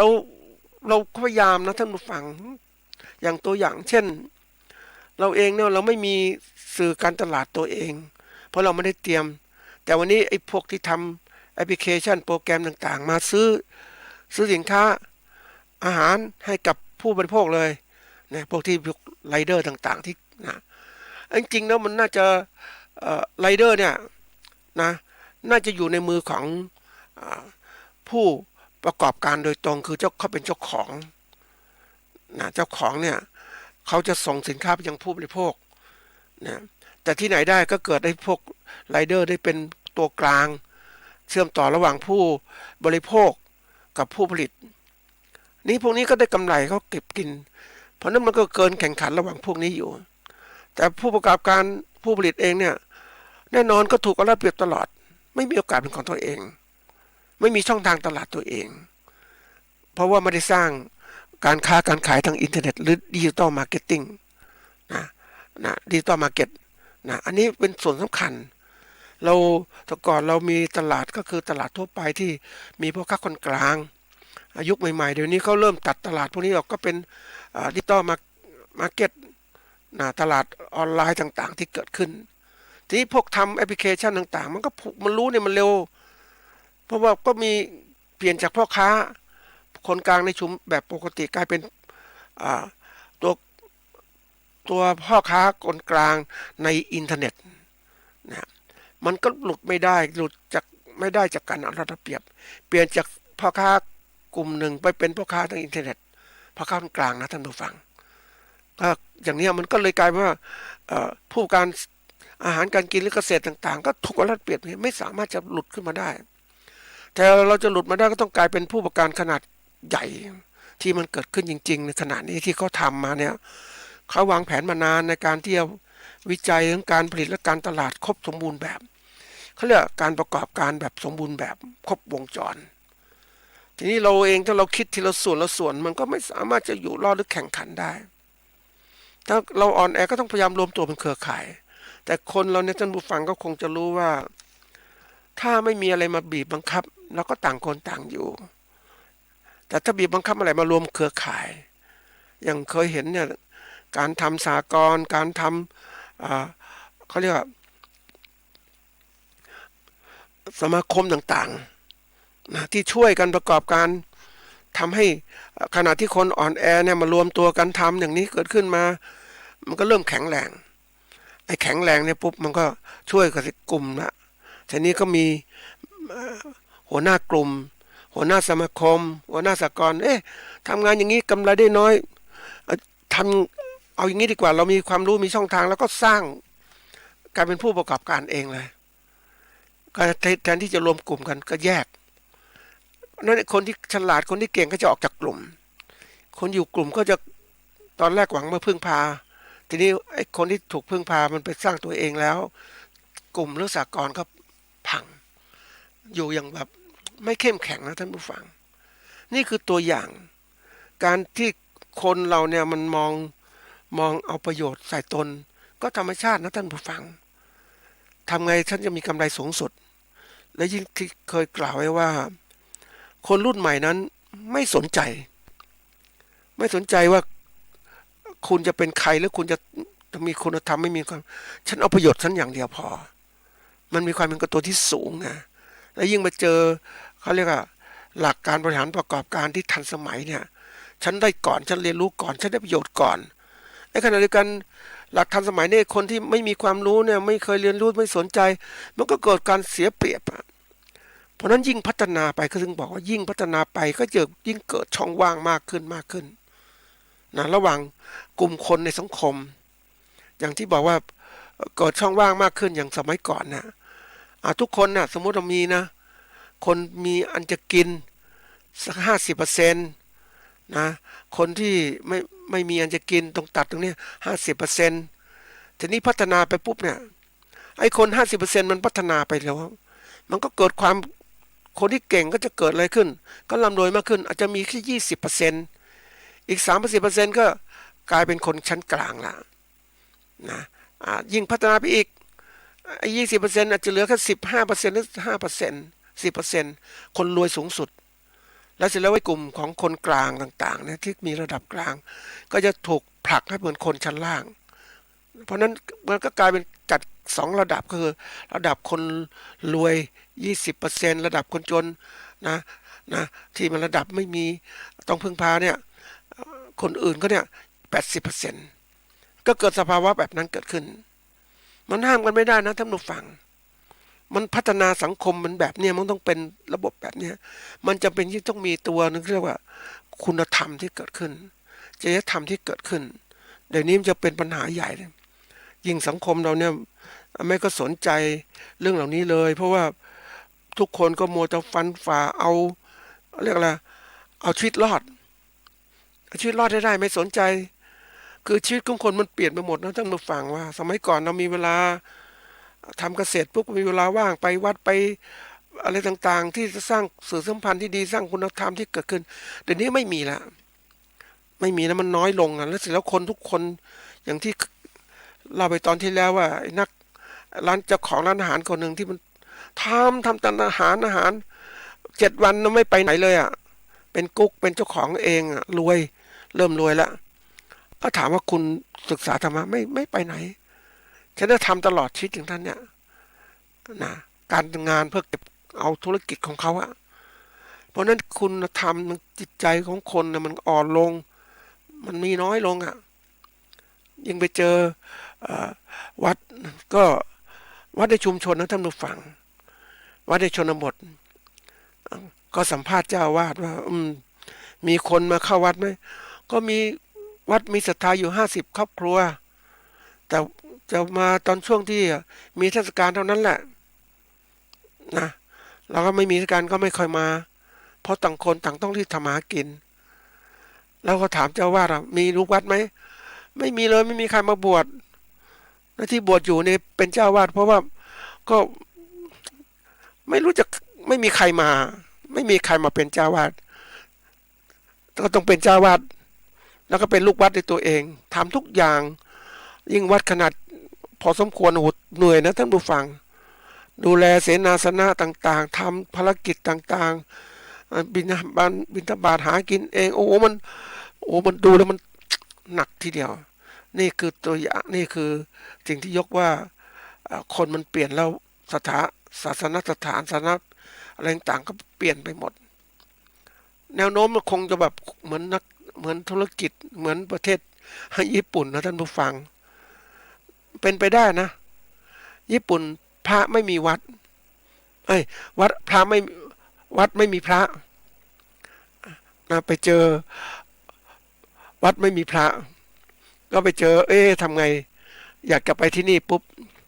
ไอ้คนที่พาไปเนี่ยก็ไปสวมแบบเลยเป็นพระมาทำพิธีต่างๆทางศาสนาก็ถามพระท่านว่า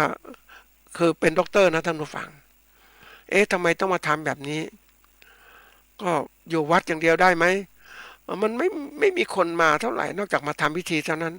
ก็พระก็มีครอบครัวนะแล้วก็แบ่งเวลาคือมาทำอาชีพนะแล้วเวลาอาจจะช่วงเวลาใดเวลาหนึ่งก็ไปเป็นดูแลวัดทำเป็นพระอยู่ที่วัดมันคงจะเป็นอย่างนั้นนะท่านผู้ฟังเพราะคนห่างจากธรรมะมากขึ้นไม่มีเวลาและที่คนห่างธรรมะเวลามันทุกข์ก็ทุกข์มากเพราะว่าไม่มีตัวช่วยไม่เข้าใจหลักการของทุกข์กับการแก้ปัญหาของทุกข์เป็นยังไงในวิกฤตต่างๆที่เกิดขึ้นเนี่ยเพราะนั้นที่เล่าทั้งหมดเนี่ยเป็นปัญหาที่เกิดขึ้นในการประกอบการเกษตรนะเราไม่มีที่พึ่งแล้วยิ่งวันเนี้ยรัฐบาลไม่มีเงินในการบริหารการเกษตรต่างๆช่วยการเกษตรต่างๆก็แค่ประคับประคองเท่านั้นแหละยิ่งเงินส่วนใหญ่ก็จ่ายเป็นเงินเดือนของข้าราชการนะแล้วงบวิจัยบางส่วนนิดหน่อยนะมันก็เลยไม่มีอะไรต่างๆพัฒนาลำพังที่จะพัฒนาการค้าการขายสินค้าเกษตรเนี่ยส่วนใหญ่ตกจากมือพวกค้าพวกประกอบการเอกชนหมดแล้วที่เขาเก่งๆเพราะฉะนั้นเขาเก่งๆเขาก็มีเครือข่ายเขาเกษตรกรเครือข่ายเขาก็ช่วยเขาแต่เกษตรกรทั่วไปถ้าไม่มีเครือข่ายจะเป็นยังไงเดี๋ยวนี้มันเป็นเครือข่ายมันเป็นเน็ตเวิร์กที่ทำงานแบบเครือข่ายอย่างเงี้ยคุณไม่มีพี่เลี้ยงคุณก็อยู่ไม่ได้คุณไม่มีเครือข่ายคุณก็อยู่ไม่ได้มันการพึ่งพากันแบบระบบธุรกิจนะท่านผู้ฟังนะใครมีประโยชน์ก็ช่วยใครไม่มีประโยชน์ก็ตัดทิ้งไปเป็นอย่างนี้แหละเพราะนั้นวันนี้ทำยังไงการเกษตรเราจะมีประโยชน์ก็คือต้องทำตัวเองให้เก่งขึ้นมาแล้วรีบหาหนทางการผลิตสินค้าที่ต้นทุนต่ำมีตลาดรองรับและการค้าการขายต้องเก่งมองข้างหน้าด้วยหาทางอย่างวิกฤตวันนี้ที่บอกจมอยู่กับปัจจุบันเนี่ยนะเพราะว่าอะไรก็คือทำไงจะประคับประคองในการที่จะใช้จ่ายจับจ่ายใช้สอยเนี่ยยิ่งเงินเราเป็นหนี้เป็นสินมันก็มีอยู่นะท่านผู้ฟังแต่เราจับจ่ายใช้สอยอย่างประหยัดอย่าไปฟุ้งเฟ้อเพราะว่าสถานการณ์ข้างหน้าเนี่ยมันอะไรไม่แน่นอนนะมันไม่แน่นอนเพราะเราหวังจะขายสินค้าเกษตรเนี่ยราคาดีมันขายไม่ดีอยู่แล้วท่านผู้ฟังเพราะอะไรเศรษฐกิจแบบนี้มันคนไม่มีกำลังซื้อเพราะค่าเงินต่ำหรือสินค้าราคาแพงค่าแรงถูกนะคือบริหารแบบมันไม่ถูกกับการเวลาคนไม่เก่งนะบริหารแบบ ก็แน่นอนเรารู้ว่าข้าราชการก็ทำงานยังไงนะทำงานไปเรื่อยๆถ้าไม่มีอะไรมาจุดประกายก็ใช้ไปเรื่อยๆก็อยู่ได้นี่กลไกของภาครัฐแต่จะทำงานบริหารไปมองเหตุการณ์ข้างหน้าวิเคราะห์สิสถานการณ์ประเทศต่างๆก็เป็นยังไงเอาทหารเตรียมการต่างๆในปีหน้าจะเกิดขึ้นยังไงเขามีการวิเคราะห์เศรษฐกิจนะท่านผู้ฟังเราวิเคราะห์เนี่ยทีมงานวิเคราะห์เราเก่งไหมในการดูวิกฤตการณ์ของโลกเศรษฐกิจข้างหน้าเป็นยังไงเนี่ยเขาบอกว่ายิ่งข้างหน้าเนี่ยสินค้าสำคัญคือสินค้าที่บริโภคเนี่ยสำคัญจากการจะส่งสินค้าบริโภคไปไหนเนี่ยมันทุกคนก็ผูกขาดบางส่วนก็รีบที่จะต้องพัฒนาตัวเองต้องปลูกผักของตัวเองยิ่งไปเจอบ้านชาวบ้านเนี่ยนะท่านผู้ฟังเขาก็ไม่มีเงินที่ซื้อสินค้าอาหารการกินเขารีบพยายามปรับปรุงบ้านของเขาให้มีเป็นที่ปลูกผักต่างๆพอกินได้อะไรได้เพราะทุกคนต้องหาทางออกอันนี้ระดับของชาวบ้านที่พยายามจะอยู่ได้อยู่รอดเพราะว่าจะซื้อสินค้าเนี่ยอาหารการกินราคาแพงเขาต้องปลูกพืชไว้กินเองบ้างอะไรต่างๆแล้วเนี่ยนะเขามีการสร้างนัสเซอรี่หรือว่าโรงเรือนในการปลูกพืชของเขานะอันนี้เป็นตัวอย่างง่ายๆแล้วทุกคนก็อยู่กับความกลัวอย่างนี้นะเพราะว่าไม่กล้าทำสถานการณ์แบบนี้มันความไม่มั่นคงมันเกิดขึ้นจริงๆแล้วก็ไทยเป็นไงนะจากวิกฤตการคนเราถ้ามันหนักไปทางเขาเรียกจมปลักอยู่กับความคิดจะเรื่องเดียวโควิดสมัยนั้นน่ะแล้วไม่มองเรื่องการบริหารธุรกิจประเทศจะทำยังไงแก้ปัญหาโควิดปิดประเทศปิดนู่นปิดนี่ปิดจนทั้งมันเสียหายไปหมดอย่างเงี้ยนะแล้วว่าพยายามนี่ก็เปิดถามว่าเฮ้ยเปิดมาแล้วมีอะไรจะรายได้จะเกิดขึ้นไม่เกิดน้อยคนมันก็กลัวการเดินทางมันสูงใช่ไหมนะมันมีปัญหาอย่างเงี้ยแล้วยิ่งมาเจอปัจจัยการผลิตที่ราคาแพงนะโอ้โหท่านผู้ฟังไม่กล้าขยับเหมือนกันนะท่านผู้ฟังเรามีรถเนี่ยสมมตินะไม่กล้าออกจากบ้านอ่ะอย่างน้อยวิ่งไปเนี่ยกิโลละ2 ถึง 3 บาทหรือ4 บาทถ้าราคาน้ำมันแพงอย่างเนี้ยนะแล้วนักคิดนะค่าสึกล้อรถยนต์เป็นไงจะลงทุนยังไงแล้วจะได้ของคืนไหมลงทุนไปแล้วได้ราคาได้กำไรไหมลงทุนไปแล้วเนี่ยมันจะไม่กำไรก็ได้เพราะคนมันซื้อน้อยท่านผู้ฟังคนก็กลัวเรื่องการที่จะไปจับจ่ายใช้สอยนะไม่ไปออกไปซื้อกินไปประหยัดนะเพราะว่าค่าแรงราคามันถูกไม่คือสินค้าระดับมันเพิ่มขึ้นเป็น 10% อย่างเงี้ยมันก็7.2%จริงๆมันขึ้นไปอาจจะ10-20%นะอย่างที่บอกข้าวเนี่ยจานละ30ขึ้นเป็น50อย่างเงี้ยหมายความยังไงก็ขึ้นเกือบ40%อย่างเงี้ยนะอันนี้เป็นตัวอย่างคร่าวๆเองนะน้ำมันเพิ่มขึ้นขนาดนี้น้ำมันขยับนิดเดียวแต่สินค้าอื่นเพิ่มขึ้นขนาดนี้มันห่างกันนะท่านผู้ฟังแล้วมันก็เทือนทั้งหมดเลยค่าแรงก็ไม่เพิ่มอย่างเงี้ยนี่คือปัญหาใหญ่แล้ววันนี้วิกฤตต่างๆมันจะลามมาถึงใครรู้ไหมถึงตัวกับผู้ผลิตเองวันนี้เดือดร้อนเราละเราคนมาซื้อสินค้าเกษตรน้อยลงหรือราคาที่ถูกๆนะเราผลิตสินค้าไปเนี่ยขายไม่ได้ทำยังไงนี่เรื่องใหญ่นะท่านผู้ฟังเวลาเราวิเคราะห์ปุ๊บเนี่ยนั่งคิดหนักทีเดียวแล้วยิ่งวิธีการของโลกเป็นอย่างนี้ปุ๊บมันก็ลามมาวิธีการในประเทศที่การบริหารบ้านเมืองไม่เก่งอย่างเนี้ยนะมันไปไม่รอดนะความตกระกำลำบากของผู้ประกอบการเกษตรแล้วเนี่ยเราต้องหาทางออกนะท่านผู้ฟังอย่างน้อยประหยัดหาทางออกระบายสินค้าที่ไหนยังไงยังไปก่อนไปเจอคนขายสับปะรดนะท่านผู้ฟังเอาซื้อสับปะรดมาออกเองมาขายเองอ่ะเพราะว่าจะผ่านมาของกลางก็คงไม่ได้อะไรอ่ะ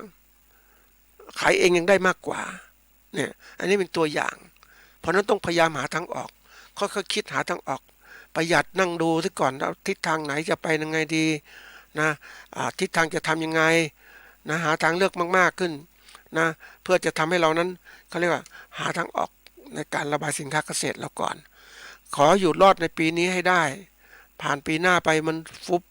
จากฟุบแล้วมันเริ่มฟื้นขึ้นมาแล้วเดิมดวงทุกทิศทางจะไปทางไหนคือต้องมีข้อมูลที่ทันสมัยด้วยในการพิจารณาต่างๆนะเราจะเชื่อข้อมูลรัฐบาลอย่างเดียวก็ไม่ได้ต้องพยายามดูข้อมูลที่วิเคราะห์ที่ถูกต้องจากภาคเอกชนด้วยนะเพราะว่าเรื่องนี้เป็นเรื่องใหญ่ที่เราต้องรู้คนไม่รู้แน่นอนก็เสียโอกาสแต่คนรู้นั้นเขาก็ปลอดภัยระดับหนึ่งนะสร้างความเขาเรียกความเป็นอยู่รอดทางธุรกิจหรือชีวิตของเขาได้ก็เป็นสิ่งที่ต้องคิดนะฝากไว้เป็นงานปัจจุบันของทุกคนที่ต้องพยายามทำยังไงให้อยู่รอดอยู่ดีมั่นคงได้ก่อน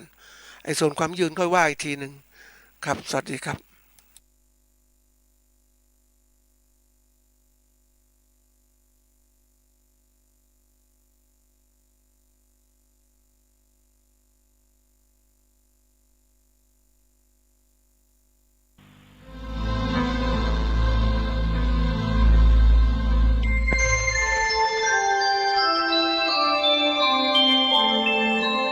ขณะนี้ท่านกำลังฟังสถานีวิทยุกระจายเสียง คลื่นเพื่อการศึกษา